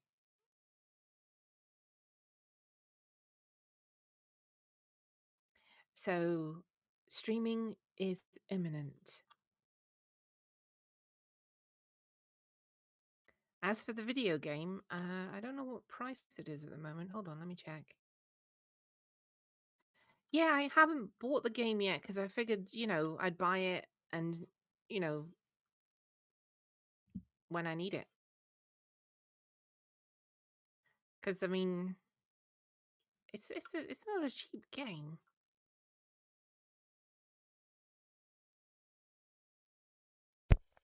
But I thought you I mean, said you I wanted to don't buy know a how full long it's price been out game. for. I did when I had a steady income. But you know what you should do? What's that Um, then? Start an account on Epic Games, the Epic Game Store. I've Epic got an Game, account on Epic Games. you have an account on Epic Games? I do. They give Well, you a they free give, game every yeah. So I mean, you so often. probably have some very, very decent games for for like. Do you have Control, for example? Control? Yeah, it's amazing. It's a great game. Yeah, I have that game. It's really good. I've never actually played it, but I have it. Oh, it's so good. It's like Yeah, really good. God of War is 40 quid, £40, which would be about, I don't know, $60. Yeah, yeah. No, no. I I also think that it's just no. I don't normally do full price games either. Uh, it's just no. So yeah, Hasn't I it been totally out get for that a one. while now, though? I mean, shouldn't it be, you know, cheaper than that? It's Or been is it out for really a just that while good? on PlayStation, but that the PC version is newer and it's improved also. Ah. Yeah, so yeah, that for example, So, the Last of Us remake is full price, and that game is old, but it's a remake, so it's improved. It's got better, it's got better everything. so I mean, as soon as it comes on sale, I'll probably nab it. But I mean, I'm probably ready to stream. Ooh. Um, I just need O to tell me how to work OBS. Oh, so it's on me now. It's on you now. Okay. Okay. Well, no, that's fine. That's fine. I'm okay with that. I'm okay with that. I mean, I plan on streaming other stuff as well, not just games. But yeah, I mean, What, like you're eating? Look at no, me. no, Look at me. I'm no, I eating. can't stand that. You know what this Don't get me is? wrong, It's a not. I Oh, would. wait, my webcam is not on. Nobody It's said. not. No, Oh, okay. This is a nacho. I mean, don't get me wrong. I love food. Like food is like my number one favorite pastime. But I mean, I can't stand people that stream just sitting there and you know, well, they don't do anything apart from eat their food. Well, I'm working. I'm not just eating. I'm working. I didn't mean you. I mean, I know you're working. No, But you know how you get those people, they don't do anything but stream themselves eating food. I don't no, no. understand that. But I understood the passive aggressive comment. No, I didn't mean you. You're doing art. That's Wait, something. if you didn't mean me, then why did you call me by name? You said I can't stand No. it with when you eat on the stream. Oh, I never said you. I said them. oh, When people. I think my exact words was when people. ah. I'm Well, very careful about the words I use these days. You know, you have to be when you write stuff. are you writing right now Yeah, I'm just finishing up that ship. while you're talking to me? Yeah, That's dangerous. that's probably why the ending seems a bit funny. Like the ending's all about dick sizes. Right, listen to this. And the first two paragraphs are fine, but the third paragraph goes all wonky, probably because of our joking around. Listen to this. The Ungafitsu armed tramper. At the root of Vargir thinking is a deeply held devotion to freedom and nonconformity. The Ungafitsu armed tramper is a good example of that love of independence. While these robust tramper ships are most frequently seen in and around the Vargir extents, many non Vargir ship owners have opted to take command of one. Some have even made it as far south as the Trojan Reach. While classed primarily as a trade vessel, the Ungafitsu is capable of so much more.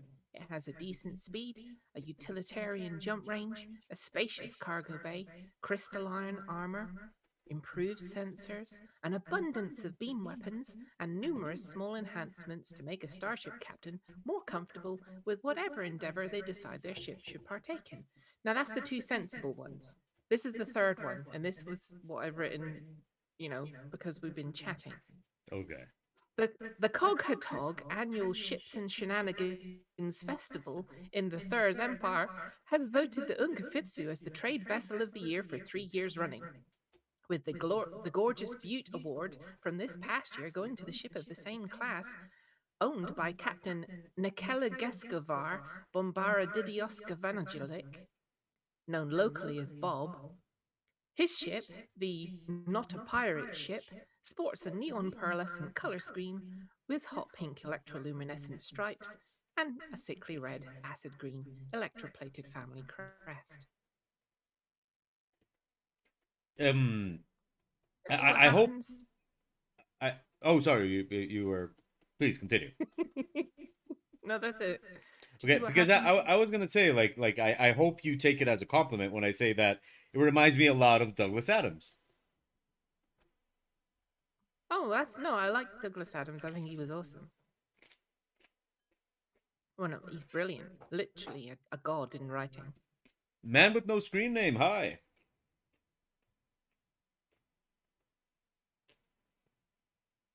So Ah, man with no screen name. I am definitely ready to river. I this feel is confident in my river capabilities. this is another race called the Faar, or however you pronounce it. Basically, Faar. So what can you tell me about these, Cat? Far. I don't know, but I can pull them up on the wiki. That's kind of what I was expecting.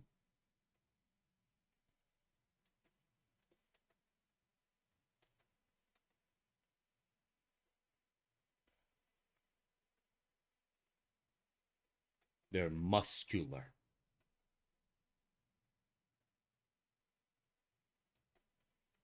Here we go. Coming from a high gravity world, the Far are squat blocks of muscle and heavy bone who only rarely reach a height of 1.7 meters. They sound like the GNE, except not, muscly. 1.5 meters is about average for males and females alike. They are otherwise, wait a minute, 1.5 meters is actually about the same size as a normal human, maybe just a touch shorter. No, much shorter. 1.5 would it be 4 feet tall? Really? Okay. Yeah. Yeah, it's They pretty short. are I, otherwise I'm I'm humanoid. I'm 169, Okay.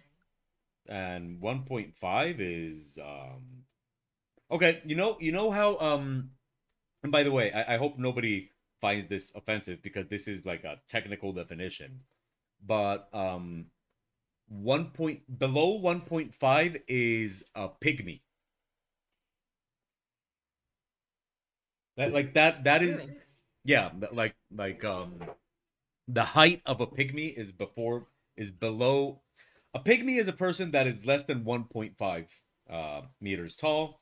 Of course, there's also the tribe of pygmies, but basically less than 1.5 meters. That's a pygmy. Well, it says the Far are squat blocks of muscle and heavy bone. Well, here we go. Um, 1.5 meters is about the average for males and females alike. They are otherwise humanoid.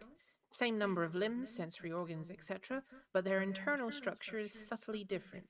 In particular, Far hips and shoulders are constructed differently to those of humans. I'm Far have Sorry. Yes. Far have very pale skin and no body hair of any kind. Their eyes are also very pale and usually blue or green. They are warm blooded, bear live young, and have two sexes. I Far are not particularly. Sorry? No, no, go ahead, go ahead. I thought that was it. Go ahead. What else? Far are not particularly talkative, and away from Alpharic, which I'm guessing is their homeworld, become even more close mouthed and single minded about their business, as if they cannot wait to get home. Humans who have visited Alpharic claim that the Far are a hedonistic people with a great love of art, music, and theatre, who spend as much time as possible enjoying themselves. They Ooh, are said to that's useful. work yeah, they're said to work very efficiently to get the job at hand done so that they can get on with the serious business of enjoying life to the full. Some, who claim to have insider knowledge, say that the Far are deeply frightened of something out there, and it's got out there in quotations, and seek to hide on their own little world rather than confront the terrifying mysteries of the universe. So yeah, I'm adding like these sort of extra trapezium muscles and making the hips like more pronounced here, like the hip bones. Kind of give that sort of subtle difference and make them look a lot more muscular than they would be. And actually, these pants that I was giving this guy actually work with that description very much. You know, a hedonistic people. Um, Hmm. I like this. I'm thinking about what to give him as a shirt. Uh, Even thinking about But yeah, maybe. very pale skin and pale eyes, usually blue or green. Squat blocks of muscle and heavy bone. I didn't expect them to be like. I like the idea that they're hedonistic, um, because that wasn't in the description that I got here, and it gives them a very Well, interesting you, personality. you also have to remember that they might have been rewritten somewhat for the books. And the wiki hasn't been updated yet because the book hasn't been published. Well, still, I think it gets very interesting if you can add a little bit of extravagance to a character that because okay, See, this information is from 1993. well, oh, okay. Here's something that's okay. I'm not gonna say that you were right, right? But for example, dwarven or dwarvish species in role playing games are so stereotyped to just be like no nonsense, all business species that they kind of, they're fun with the beards and all that kind of stuff, but you kind of have trouble imagining a dwarf that is not just the stereotypical dwarf, right? They all kind of fall under like the same sort of stereotype of yeah, no nonsense, all business. The beards, I like the beards, but it's like yeah, you kind of start to feel like they're all very samey. So although I still don't like the Gioni, I don't either. it is But the probably for different reasons than you do. oh well yeah no I know that they're like super sexist and all that kind of stuff. They are Um, insanely sexist and bigoted. but I do like the idea of well maybe not the beardless dwarf, but I do like the idea of for example that the Gioni had like a fashion style, right? Like the Gioni had a way that they would dress. Yes. And they all kind of have this way that they would dress and that gave like the like a little bit of a difference there to just your average fantasy dwarf and stuff like that because the Gioni had a way that they dressed. So I like that, right? I like that idea. And for example, in this case, we have It's I know these are culture. not dwarves, but short, stocky, muscular, and wide. It's a dwarf. Like, I mean, it's a dwarf by another name. Um, but hedonistic. Like, oh, okay, a hedonistic kind of dwarfish. It's the culture. It's the culture that changes them drastically. Yeah, and that's the thing. Like, your classic D&D dwarf, or Tolkien dwarf, is a culture, and they don't all have to be the same culture. Like we can have a different culture of dwarves. And so I'm like, I don't know if you're looking at the design, but like, as soon as you told me heathenistic, I like, let's grab that and run with it. Like, let's make this guy look like he's trying to accentuate, the body, and show you what he's got. What tech You level? know, Yes. I love Traveler. I mean, I love Traveler. But Yeah, one yeah. thing I I'm don't I'm like aware. about Traveler, yeah, one thing I don't like about Traveler is the fact that there is so many subhuman races. Ones that were born of the human genome, Yeah. but they've evolved differently. Well, but I mean, there's tons of them. The Geoni, the Darians, all of them, were from human stock originally. but it but it makes a lot of sense when you think about it from the point of view of, yes, most races are going to be based off of humans because we are humans. But Therefore, it's a it's a lot shame more. because It's a lot easier for us to visualize and relate to a race that is human, I mean, like us. there's there's still a lot of alien, like proper alien, like the Hivers, but there's only five major races. That's not many. True, true. But look for example at, so the hivers. I like the hivers.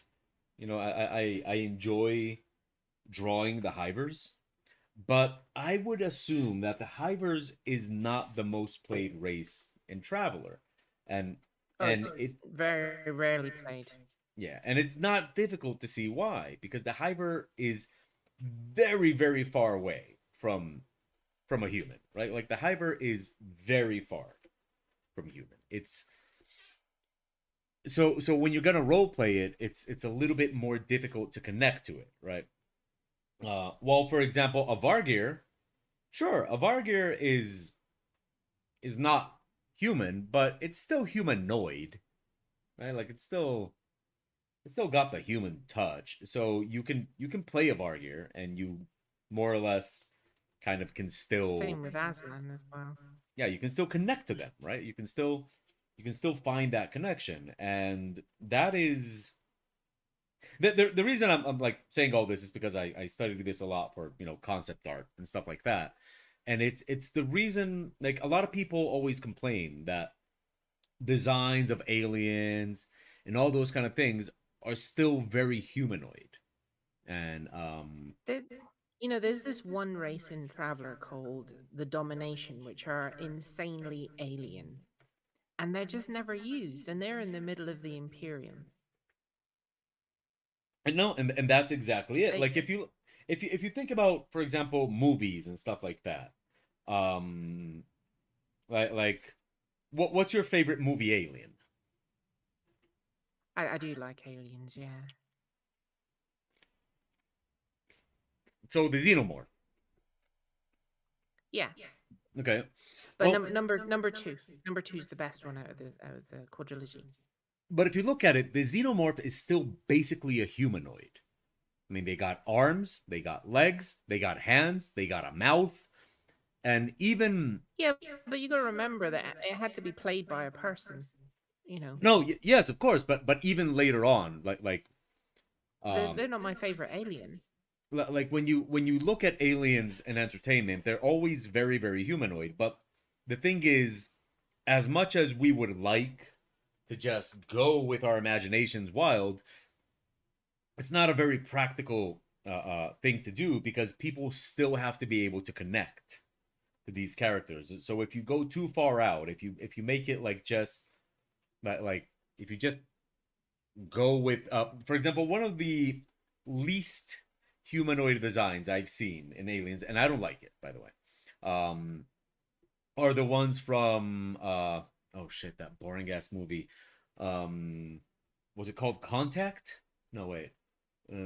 Oh Um yeah, the ones that like they make circles. yeah, that it was oh, that movie was so boring. Yeah, I I think it think was a that's contact where they sort of like shoot out ink and make yes, circles. yes, that one. That one.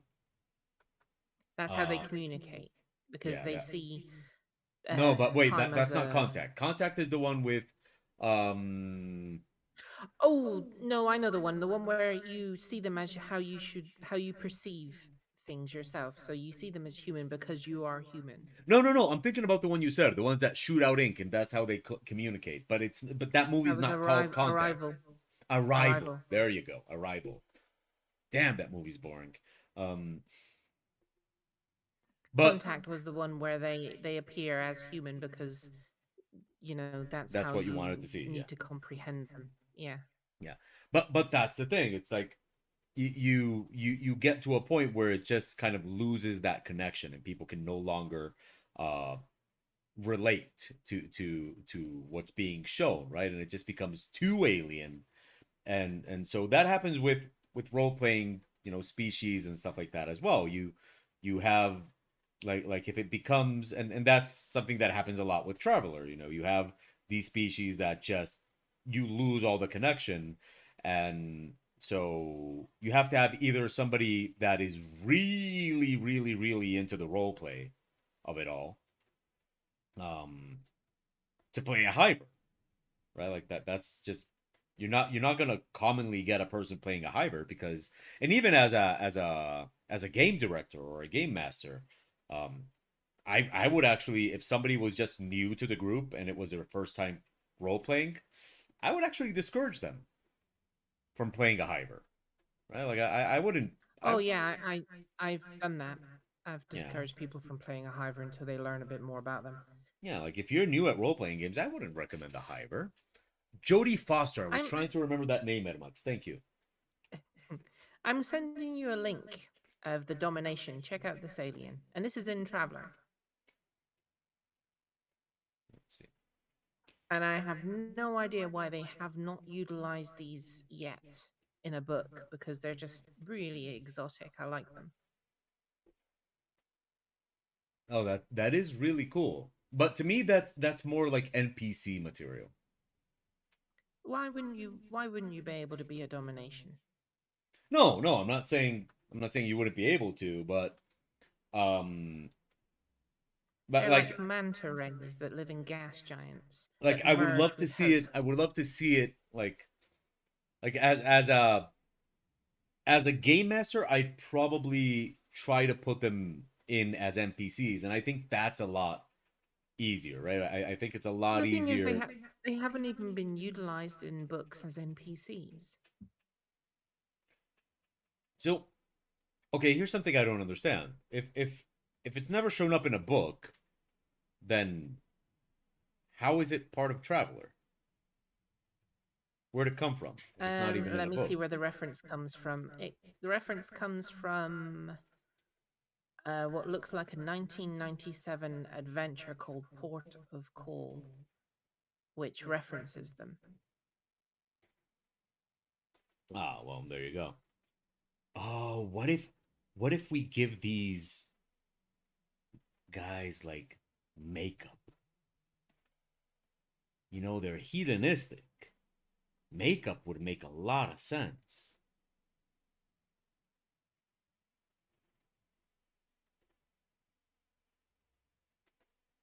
No,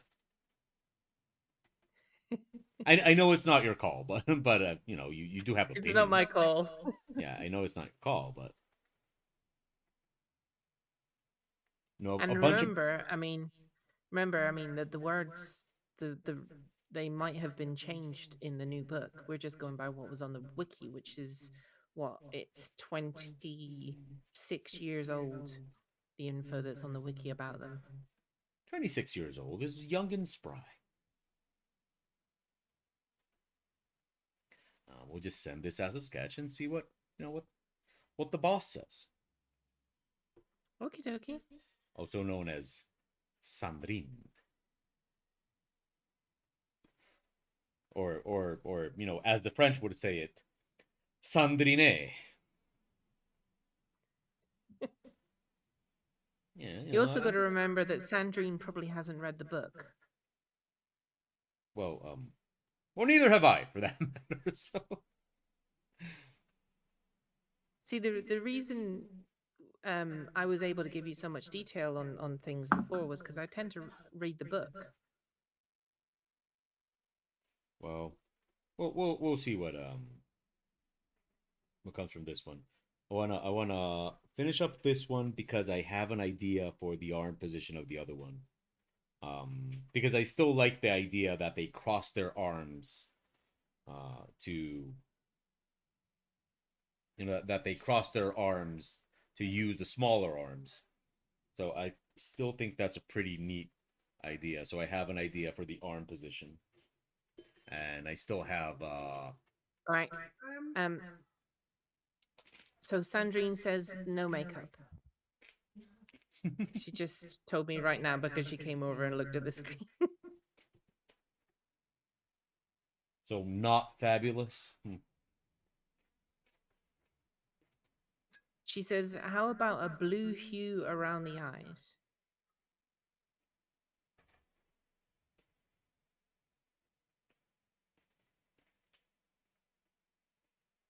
Okay, no makeup, and just the blue hue around the eye. No, But I mean she likes the sketch. Sorry? She does like the sketch, but she says maybe not makeup, maybe more like a blue hue around the eyes. Yeah. They're supposed to be very, very pale, almost white, so. But she says she likes it. Okay. And no body hair, I'm guessing that means no head hair either.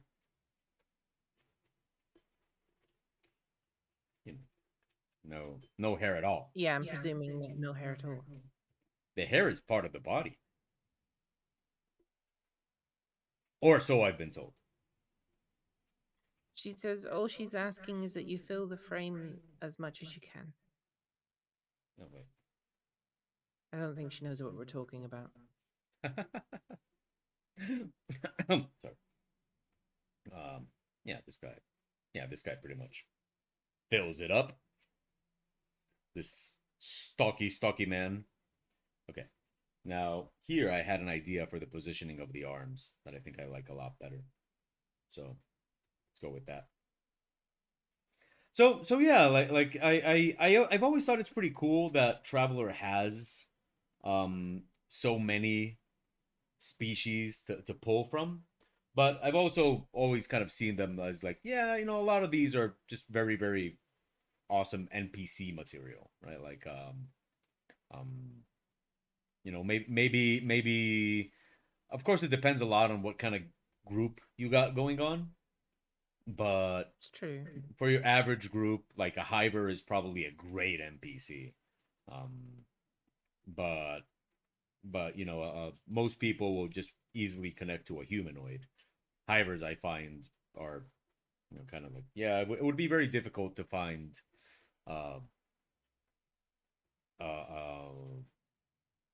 a gamer that would be able to role play a Hiver. But no, okay. So I'm pretty sure that a lot of people could play a Hiver, but then when it comes to like the narrative and everything they do and all that kind of stuff, it's still just gonna feel like they're just role playing a regular humanoid, but it's called a Hiver, right? Like you know what I mean? Yeah. Like for example, it's not like a one-to-one example, but when you grab most of the races in D&D, the elf, the human, the dwarf, the halfling, the orc, and all that kind of stuff, the way most people roleplay them is just human, That's it. Like you grab elves in D&D, and most of them are just role played as like, yeah, they role play it as a human, but with like a quirky human, and that's it. That's the way they role play it. And you take a person that role plays a dwarf, and they normally just role play it as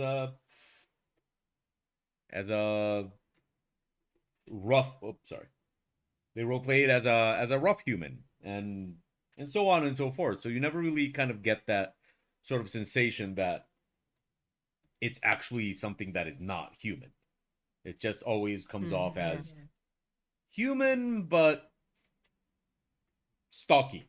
like elves are one of the ones that I think is like most um underutilized, because people that use elves in like those role playing games, they normally just play a human, and that's it. Yeah. So I think that a lot of times they're like, okay, you know what if we just a lot of those like super non-humanoid things are probably better as NPCs. So yeah, I that's what I think. That's what I. I like. I'd still like to see more aliens. Oh, I no, I think it makes the universe a lot more interesting if you have a lot more alien races and stuff like that. But I do think that most of them are probably just great for NPC material and just to kind of populate the universe. And most role playing groups will probably do better sticking to humanoid. Yeah, yeah, role play a Vargir or an Aslan, or like at the most like maybe some of the uplifted animals, but even then, like for example the dolphin, I think it would be very very like unwieldy to have like a dolphin in the group.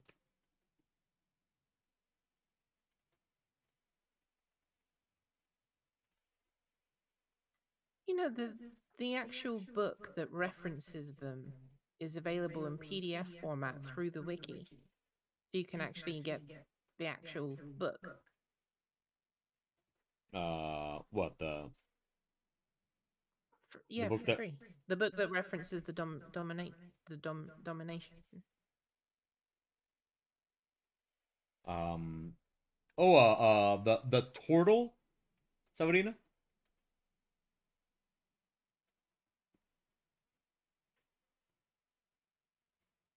But that's what I mean. Like you grab the turtle in D&D, and the turtle is basically still a humanoid, just you know wrinkly and with a shell.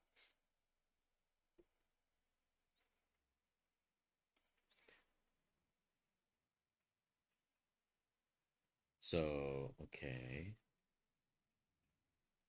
yeah, the turtles are.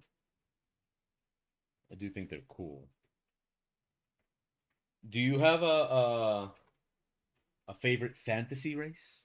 That cat?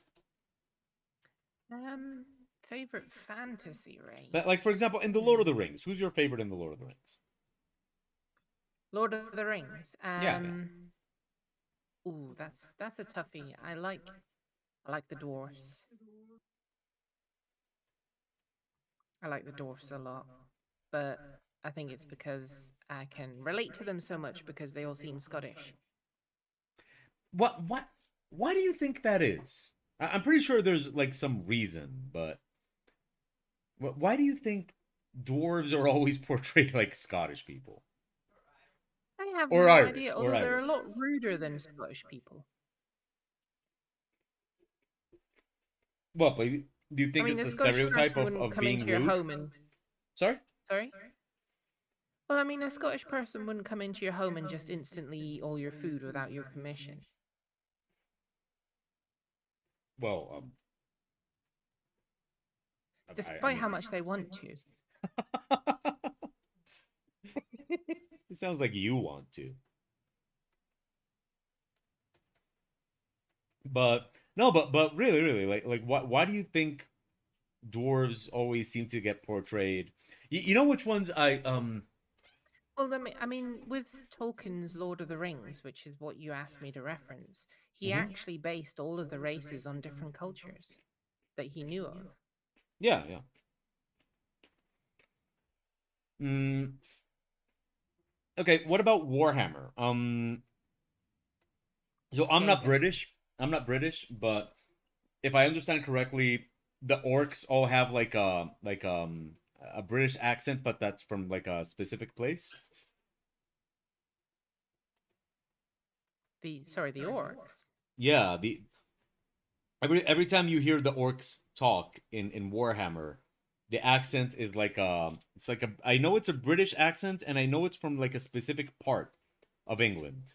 But I can't remember where it's from. I didn't even know the orcs had accents. They do, and whenever like they talk in the video games and stuff like that, they always have a specific British accent. Sabrina, I don't like to be called British. I prefer the term Scottish because I really don't like the rest of Britain. But I mean, no, the orcs, I didn't even know they had an accent. Yeah, they do. But does anybody in the chat room know what accent it is? Wait, I can probably look it up. It's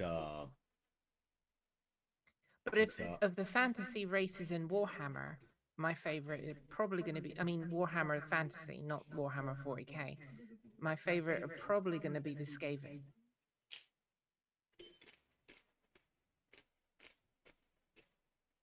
mhm. Okay. because they're Mm, so fluffy.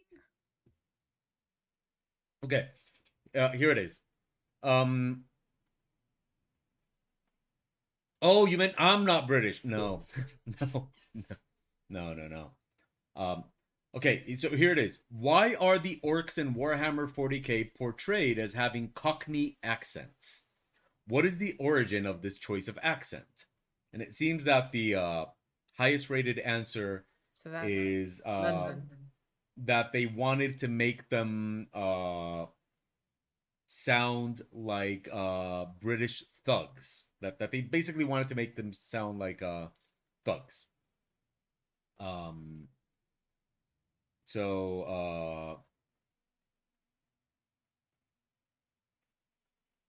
that seems to be like the popular answer. That's like something that would normally that they're basically meant to sound like English thugs and the Cockney accent.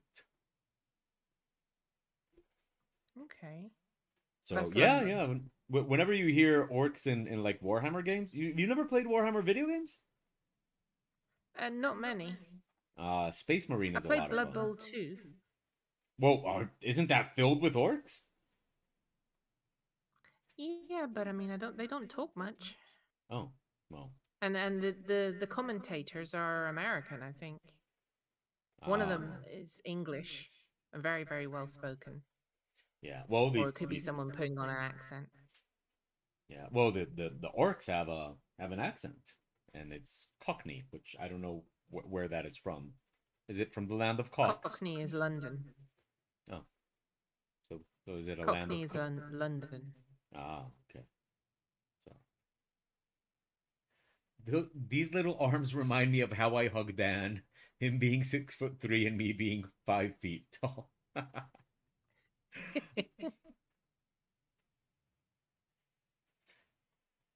So okay, wait. Hmm? Yeah, so I wanted to kind of make this different arm positions so we can kind of have different options of how they would place their arms. I've always been fascinated with creatures that have more than one pair of arms because of the distribution. Like okay, how is and I'd actually never come across this. Oh no. I mean, I have come across the idea of the arms just not being the same, but I like this sort of compromise. Like, okay, they have four arms, but they're not all big and strong. Like no, they have two little weak arms and two big burly arms, but the weak arms are good for, fine movements, and the big burly arms are not good for anything that isn't like, rough or anything like that. I like that. I think it's an interesting. Hmm. Yeah, I think it's a very interesting little solution to having several arms on the character. No, no opinions. Sorry, say that again. No, I'm just asking for your opinion. The artwork is stunning. I like it. No, the no on the idea of the arms, like the that they, that the solution of giving them two weak arms and two strong arms, I think is a very interesting solution. Um, Interesting how. Well, normally, like you'll get something like Goro from Mortal Kombat. That's just four incredibly strong arms, but then uh, uh, Goro doesn't really make a lot of sense. You know, now that Sabrina has said that it looks like she's hugging her boyfriend, I can't unsee that. And it looks like two people to me now.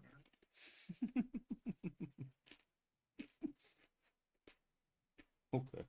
It really does. I'm sorry. No, no, no. That's easy. I can't unsee it.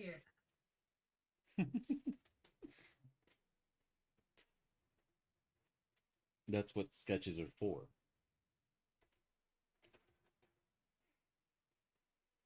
I keep telling my students all the time to, like, stop because I'm gonna have to make a YouTube video about this one day.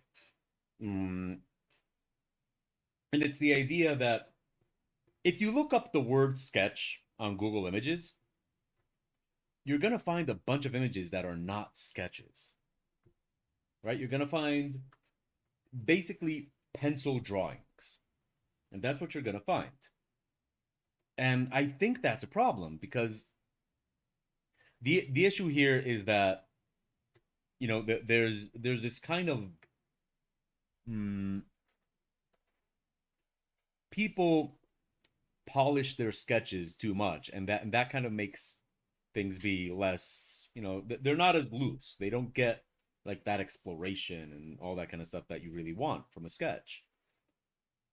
So, you know, the idea is that, Google gives us kind of a, or the internet basically kind of gives us an unrealistic idea of what a sketch should be, and people like sketches suffer because of it. Mm, okay, you were talking about this with Dan after you asked the thing last week, and okay, let's see what we're talking about here.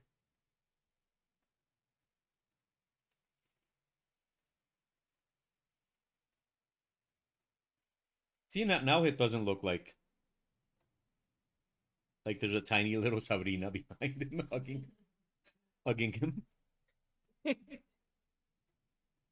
Although that should be a race and traveler, like minuscule little Sabrinas that go around the galaxy, hugging people from behind.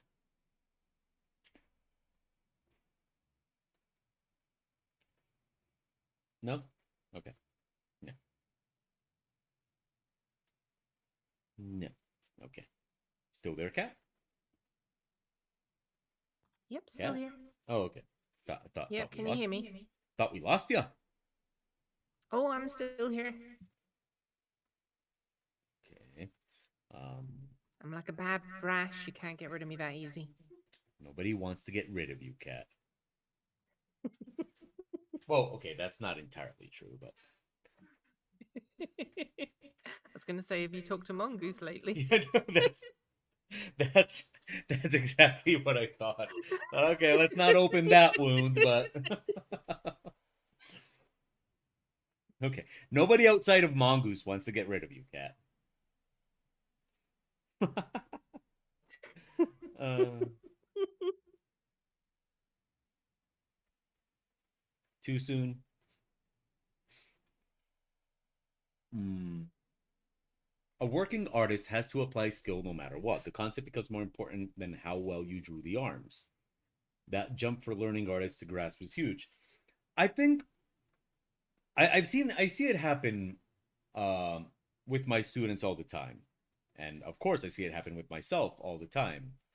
And I think that it comes from this idea that every single drawing we make is like proof of our skill, right? So you get all these artists that are basically treating each image like it's like they're testing their skills and stuff like that. And that becomes a problem because a good image needs to be what the image needs to be, right? Like not all images need to be you demonstrating everything you can do. Some images are just, whatever the image needs, and that's it. So yeah, it's oh, I did miss. Okay, the difference between learning artist and a working artist is the technical skill versus working skill. Learning artists focus on showing off the skill it took to paint something that, oh, yes, I did miss that because that's exactly what I said. Huh. I'm glad we agree. Attached to the sketch because they took skill to paint it, they feel like they are destroying a good thing. A working artist has to apply skill no matter what. The content becomes more important than how well you drew the arms. That jump for learning artists to grasp is huge. Yes, yes. I guess it also has a lot to do with insecurity, right? The idea that everything you do is a test of how well you draw. Okay, now we have two possibilities for this guy, this one and this one. What do you think, Kat? Can you switch between them again? Yeah, I can actually put them side by side, even. Technology is a wonderful thing. Watch me do some magic. Right? Wait. Okay, watch me try and do some magic. Um,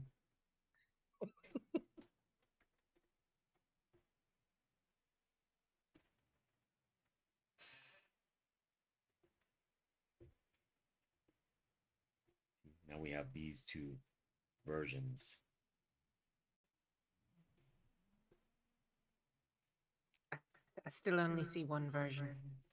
Well, give it a second.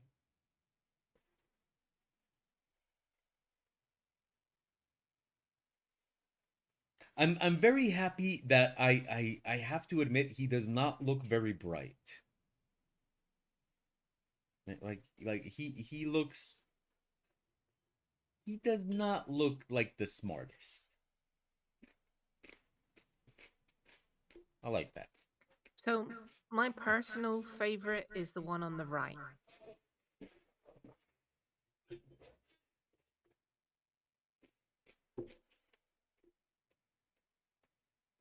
I think I I think like the more open stance. I like how you can see that the arm is actually connected to the body underneath the larger arm on the right there. Sandrine's coming over, by the way, so she'll have thoughts. oh wait. If we're gonna do that, I should help with clarity. Mm. She says the one on the right as well. Oh, She says because you can see the morphology better. that makes sense. Oh wait, this image is flipped. Ah, there we go. Sorry, the image was flipped. It's not like I'm cheating. Like, aha! But you said the one on the right. And look, and look, he's on the right now. No. I'll just, just for the sake of So clarity. B. Yeah. No. Besides, I mean, I'll be sending this in an email anyway. So yeah. She says she likes B. Oh wait, B as in this one? how far behind are we? B. Um, Oh, bye, comp. you've just deleted B. Oh wow, we are way behind. Okay, let's just give it a sec to All make right, sure. A. Oh, okay, okay. No, no, no, no. Yeah, wow, Now we are. A. Yeah, yeah. Okay. No, I'll be sending this in an email anyway, for the sake of clarity. Very important to keep it clear. No, but yeah, basically. Okay, Sandrine wants to say something. Hold on. Here you Oh, go. okay. Right, I'm gonna be a pain in the neck. I like Okay. A with the top B. She means Because clothing. yeah, because he does look a bit more sci-fi. No, I actually agree. I actually agree. I need uh I also like the clothing on B more. Yeah, I have to agree on that one. So she likes the clothing of B, but the open arms of A. Yeah. Yeah, no, no. I don't think that's a pain at all. Or I mean, or at least I agree this time. So, you're you're not a pain if you agree with me. If So if it bothers you too much, what you can do is add a little pad on the chest of A if you want to make it a little bit more sci-fi. That would be easier for you to change. oh no, no, Well, that's there you go. no, that's no problem. Like it's I actually quite am quite pleased with the clothing design of he looks like he has like some sort of post-apocalyptic sci-fi overalls, and that makes him look even dumber, which I like. Yeah. You know, they're supposed to be not very smart. I love this idea. That's maybe why I had Warhammer Orcs on the mind, because I've Yeah. always loved the idea of how the Warhammer Orcs basically have all their tech based on belief, that things just work because they think they do, that things just work because they Oh, believe that they yeah. work. I've always loved that. It's always and I've always kind of had a lot of fun with the idea that in the Warhammer universe again, that they have a bunch of tech that they don't really understand. So, they kind of built this, the whatever they're called on Mars, that basically they fix things by praying and stuff like that, that they don't really understand how these things work. Um, Yeah. so I like that. I like the idea that they have the tech to travel and all that kind of stuff, but they don't necessarily get it. And I like that. I think it's I think it's a very fun concept. Um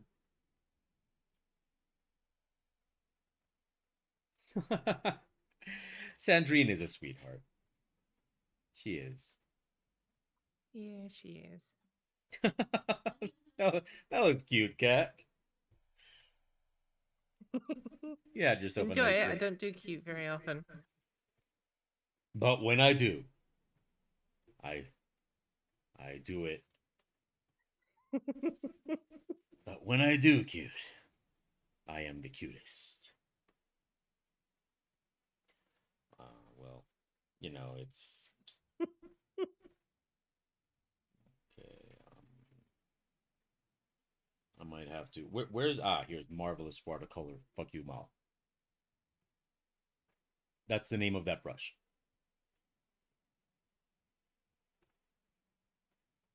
So okay, there we go. I'm gonna add a little bit of differentiation here so we can see what's going on. Huh? And I'm very intrigued about what the other race is gonna be. Very, very intrigued. I told her. She said she'll send that to you tomorrow. No, no, no. I know, but I mean, I'm still intrigued. Like I don't even know what it is. No guesses. Not a clue. I didn't even know of these races until, you started working on them today. So, of all the races that you know of in Traveler, In Traveler. which one do you think is how are we not using that? Well, the domination, like I mentioned today, why are we not using that? I don't know. Because it's too weird. I like weird. Oh no, I mean, hey, called all abnormal. But but but okay, what else? What else? Ooh, I like the Mindy, mainly because of your artwork that you did for JTAS. That But wait, was is awesome. I don't remember. Is the Amindi new for JTAS or Well, they weren't new. None of the alien species you've drawn so far are new. They've been out for a no, no, while. I remember that you told me once that we were like the The no, we first to have done draw news. it. Sorry? Oh, okay, Well, okay, yeah, okay. we might So have been the first first to to draw it, visualize it, not but the like a actual, new yeah. not like a new species all on its own, except Mal. Well, no, actually, Mao. Yeah, we Yeah, did the pretty Mao, new. Yeah, but that's but not that's playable. not a playable species. Yeah. So, nobody wants to play as Mal. Is Speaking the of which, Duke that book should be Sabrina out soon. asks, is the Duke lizard alien a playable race? You mean the Bwap? Yes, Yeah, Wap. people love the Yes, Bwap. they I are. didn't know people loved the Bwap so much until I started looking it up and oh wow, people love the The, Bwap. yeah, the WAP has a massive, massive following. Which still sounds dirty to me. It sounds dirty. Like, hey, hey baby, want to see my Bwap?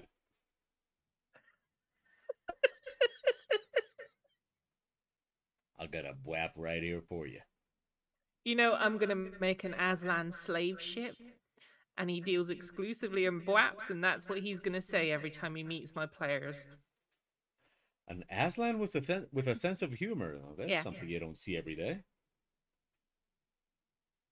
Aslan that flies a slave ship that sells BWAPs, deals exclusively in BWAPs. Hey, you want to see my BWAP?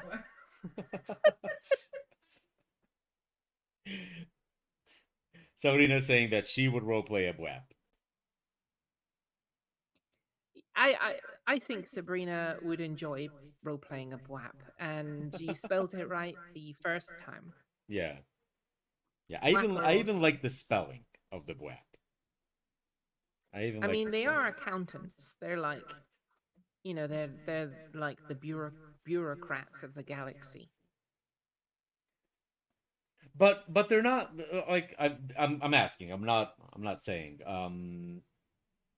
They're not like oh shit.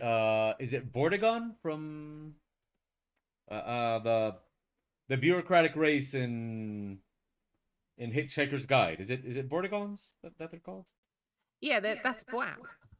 The not the Vorlons. The Vorlons are Babylon 5. The Vogons. Volgons, yes. Okay, what is Bordegon? I Yeah. know that's something. I don't know what Vortigon is, but BWAP are Vogons.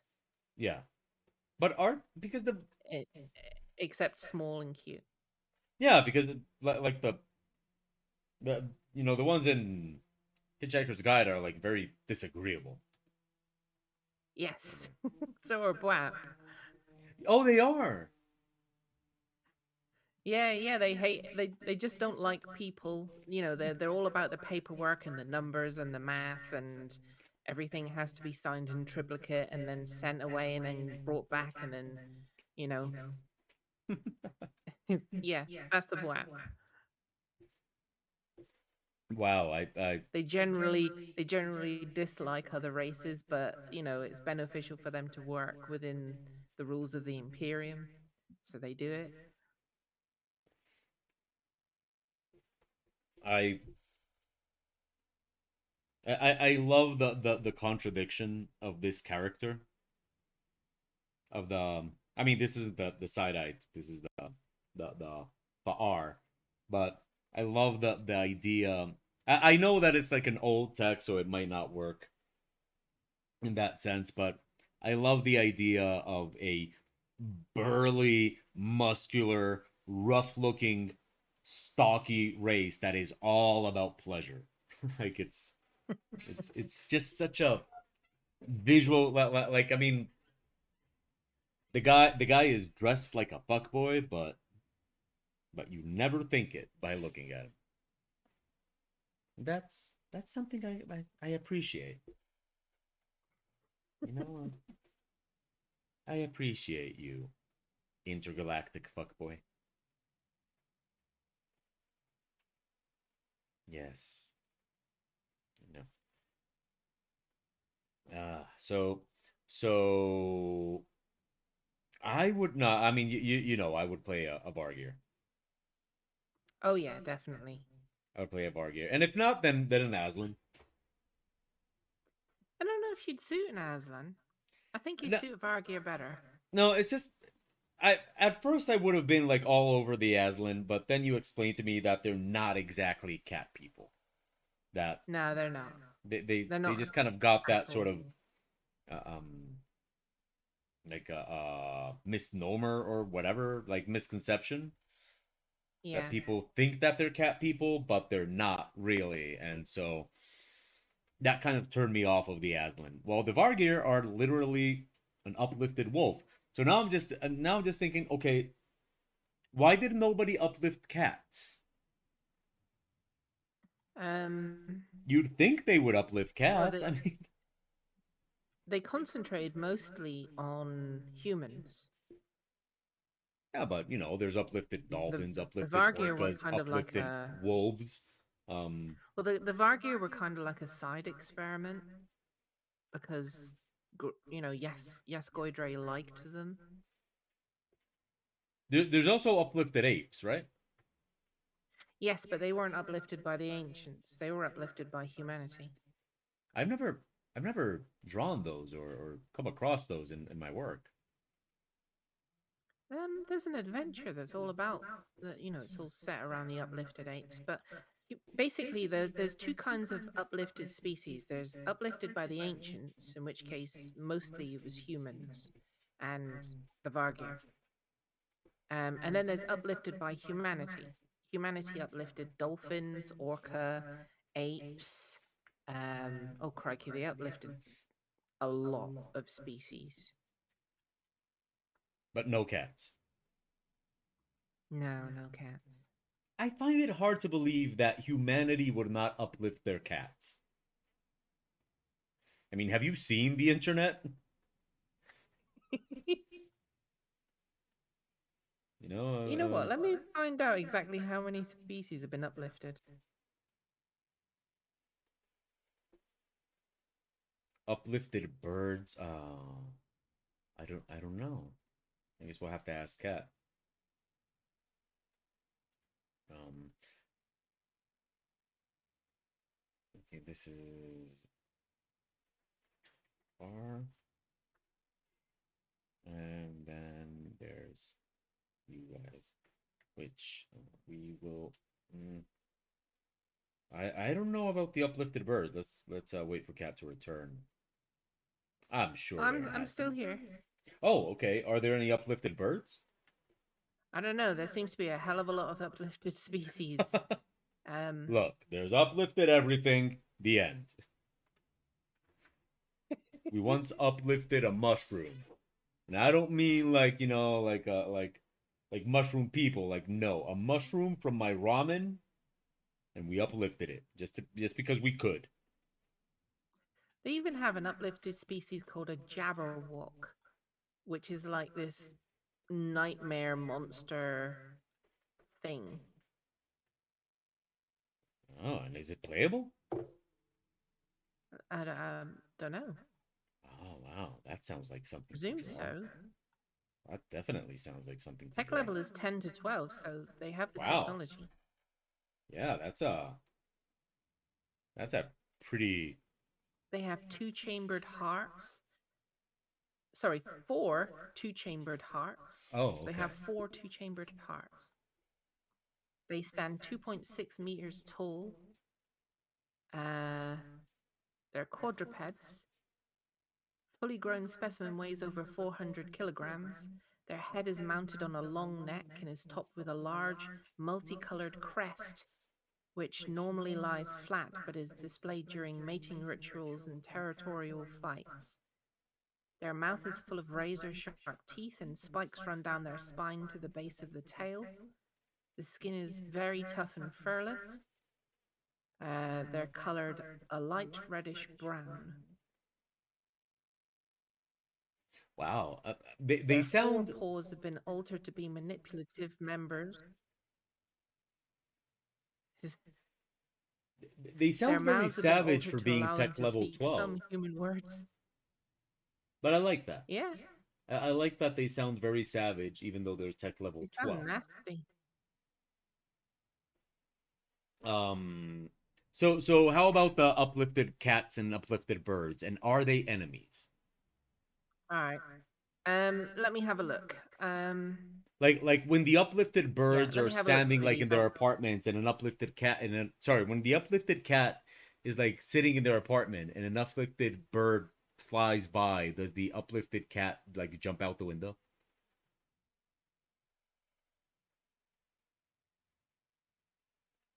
These are the questions, Cat. These... I understand. We need answers. yeah. These are the questions. So anyway, yes, uplifted birds and uplifted cats. What do you got?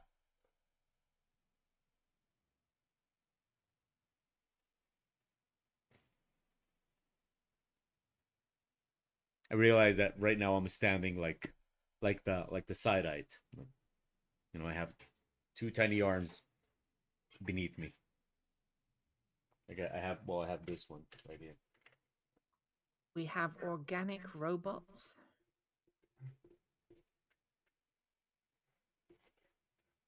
So basically artificial this didn't come out. Okay. So basically artificial but biological beings. Yeah. Okay. Birds and cats. We're looking for birds and cats. I would role play an uplifted cat so fast, and basically whatever anybody in the group puts on a table, I'll knock it down. That would just be me all over the ship. Like we're sitting and then somebody puts like something on the table, I'll go and knock it off the table. You have uplifted bears called Ursa. That's awesome. That's awesome. Wait, I think there's one in this book. I think there's one of those in this book because Sandrine sent me some reference. I mean, I'm not going to show you, of course, because we're on stream. But she showed me some references of some of the other species that are getting done in this book, and one of them, yes, that bear is in this book. Yeah, they're called the Ursa. Yeah. They also have uplifted kangaroos. What are they called? The Kurtika. Okay. They actually have a click in their name. Okay. Kurtika.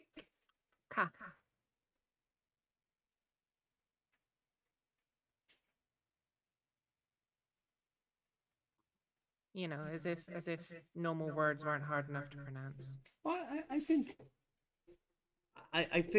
I would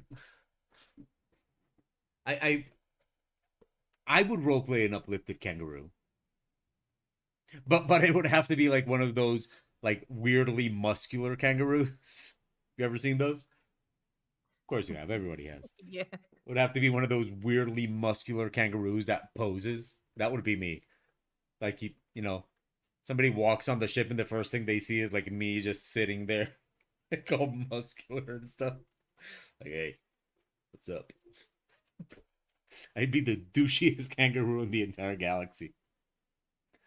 Like a total gym bro kangaroo.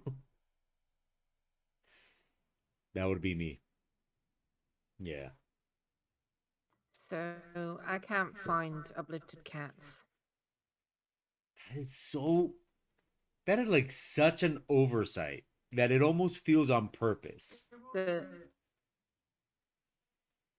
they already have the Aslan, so Yeah, but Aslans are not but cats. the races that were primarily evolved from Terra that were uplifted were dolphins, uh, kangaroos, orca, apes, bears, wolves with the Vargir, and a species called Gashini. Hold on, I wonder why there's no which birds. are which are giant prehistoric apes.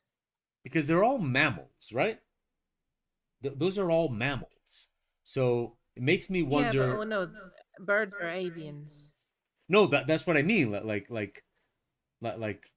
I wonder if maybe that's why there's no uplifted birds. Because when you tell me that list of uplifted creatures from Earth, they're all mammals. So I wonder if Yeah, they're maybe all mammals.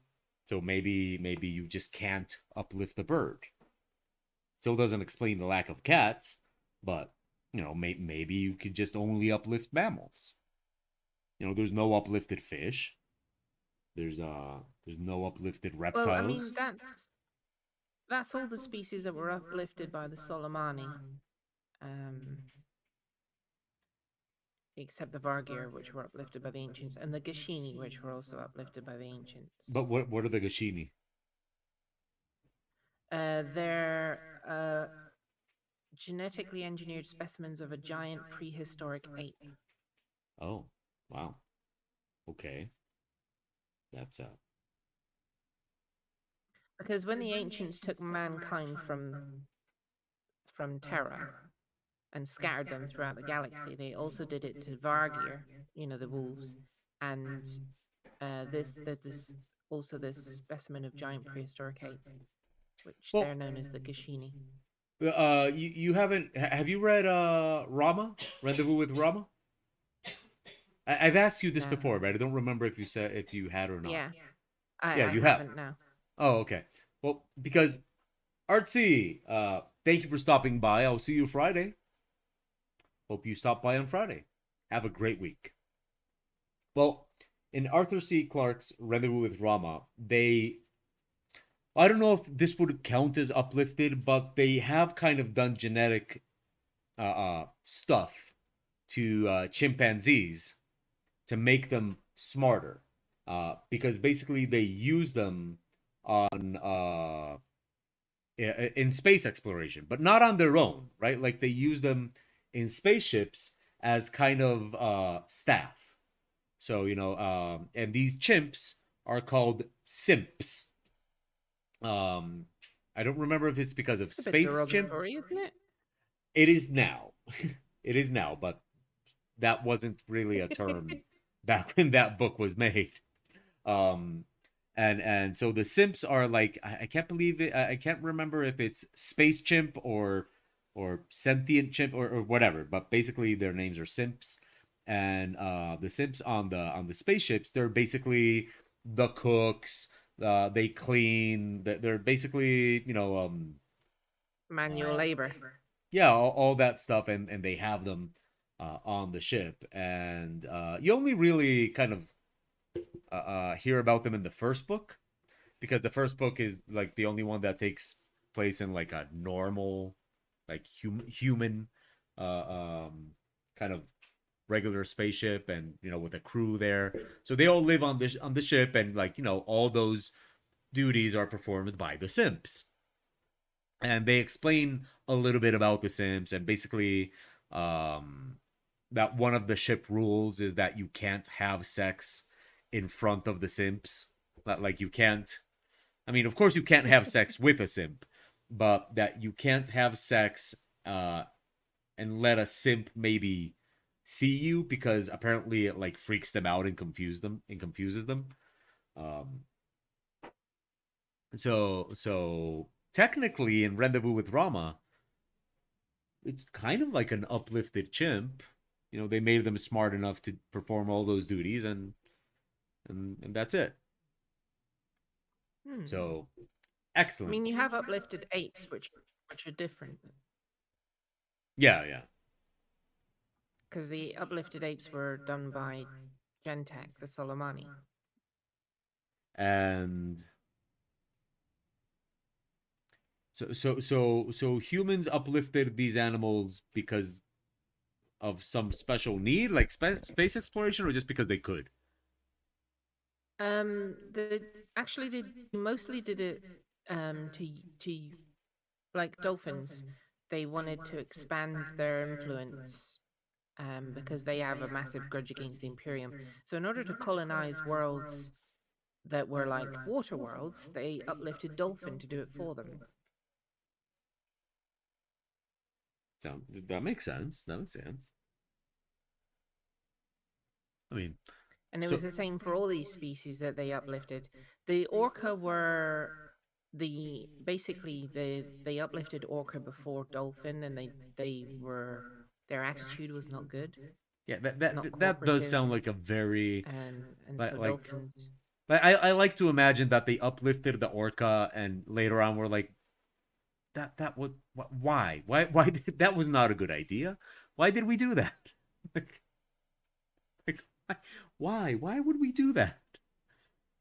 You know that there's some guy like on the council or whatever that decided that, and they're like, it was Steve's idea, and Steve's like, look, I thought it was I mean, or they look so sweet. God damn it, Steve! Damn it, Steve! Why? Like, what are we gonna uplift next? Crocodiles? What's wrong with you, Steve? Fucking Steve! Can't kick him off the council because he's the chancellor's nephew. Fucking Steve. Uh, you can tell it was written in a time before automation. If Clark is like Monkey Butler sounds sufficiently futuristic. No, never really saw it that way, man, with no screen name. But yeah, that's definitely makes a lot of sense. But I do think, Although I really loved the monkey butler in the Umbrella Academy. oh, I've only seen a few episodes of the Umbrella Academy, and I don't remember a Monkey Butler. I do remember a Monkey Butler. Oh, yeah. Oh, you should check it out again. It's so good. Um, I watch. What season that I start watching? I think I started watching uh the season where they introduced Elliot Page, and I kind of tuned out because everybody was just so unlikable. Like it was, I had a hard time like like I didn't want anybody to, sorry, I didn't want anybody to win. I didn't want like, you know what, if you all die I don't care, you're all a bunch of assholes. So the show wasn't giving me anybody to root for. So but yeah, I might have to give it a try from season 1. Because like, I mean, The Boys is the I, same I thing. I really enjoyed it. I thought it was brilliant. But then y- there is so many twists and turns in it that that's what made it enjoyable. You have to keep watching. I do want to check out the comic. The comic intrigues me a lot. Because if I'm not mistaken, that's based on a comic. I think it is, yeah. Yeah, I've always wanted to check that out. Isn't it like a Mike Mignola comic? Because that would I don't know. Umbrella Academy comic. It's Sandrine says her least favorite season was the first season, but season 2 and 3 were brilliant. oh uh no, it's not. Oh no, nothing even to do with Mike Mignola. It's created by Gerard Way. No idea who Ah. that is. Well, no, I don't know. It just sounds like something that Mike Mignola would make, but you know, whatever. Anyway, it's 5 p.m. I I Mm. find it very disappointing that we didn't manage uh to solve my screen issues. But hey, at least we managed to sketch this stuff. So, all right. Um, anyway, I will be back on Friday. On Friday, I'm probably gonna continue working on the Corpse Dragger. That one is coming along very slowly. Unfortunately, during the week, I don't have a lot of time to work on anything that isn't, freelance work because, we got this stuff and we got other clients and all that kind of stuff. So Friday afternoon is like the only time I have to work on those personal things. So probably gonna continue working on the Corpse Dragger on Friday afternoon. Kat, it was so awesome that I mean, I don't know, that somebody at Mongoose had a diarrhea or whatever and they couldn't play tonight. I love it. I love it. I love it when people at Mongoose get diarrhea and so we get you. So Well, I mean, we're gonna only be playing about once every 2 to 4 weeks now. So if you want me to oh. join you, I am always What happy to do so. what have you just said? Oh, wait, does that mean we get we get like better custody of cat?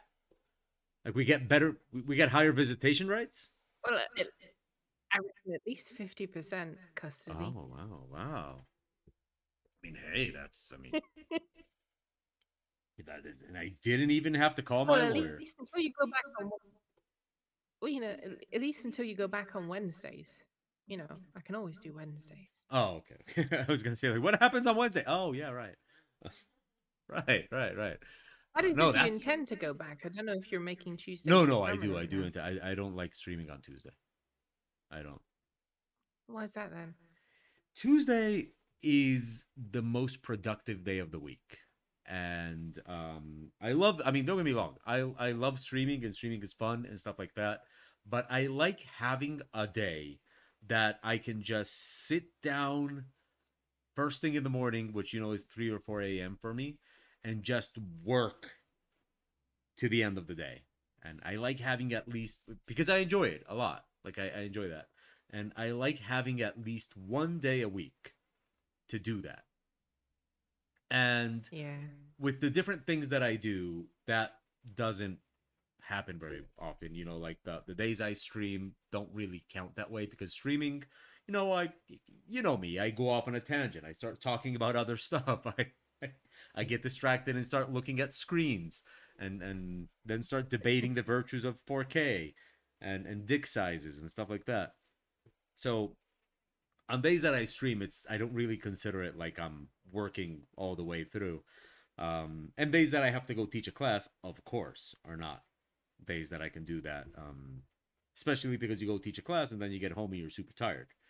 So and also I've always considered Tuesday to be the most productive day of the week. Like I've always seen Tuesday that way. That Tuesday is the most productive day of the week.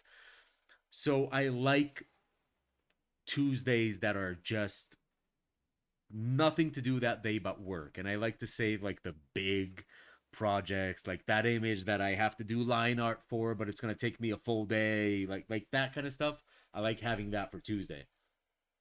But right now, I don't have any day of the week like that, right? Like Tuesday and Friday, I stream. Wednesday, I have to teach a class in the morning and a class in the afternoon. And Monday and Thursday, I have to teach classes in the morning. So there's not really any day of the week that is just we can just work straight through the day. So I miss that. I miss that a lot. So as soon as I get the opportunity, and I'm not going to be teaching the Wednesday classes next semester. There's like absolutely no way. I absolutely hate teaching those classes. It's 3 hours each class of talking to a bunch of people that just do not care. So yeah, I do not like that class. So I'm definitely not teaching it next semester. So next semester, okay, I'll have Tuesday and I'll have Wednesday, and so if I have to choose which one of those days can be my full personal, like just me alone working day, it would be Tuesday. So streaming on Wednesday. Sabrina, I wish more folks from the community streamed. I like having company while I work, but I don't have the stamina to stream myself. Well, Pew is gonna stream gaming as soon as Pew recently started editing photos like as part of her work. Um so she got like a shitload of photos to edit. And but as soon as she's like adapted to the rhythm of this new job, um she'll probably be able to start streaming. She's going to be streaming gaming.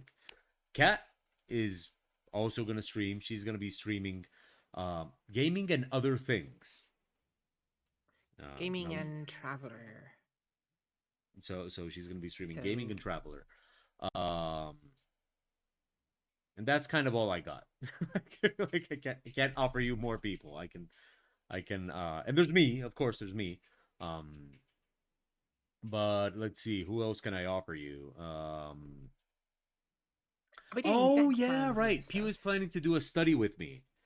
Um, which are very popular. Like, so, What if are you wanna studies with me? sir? What is a study with me?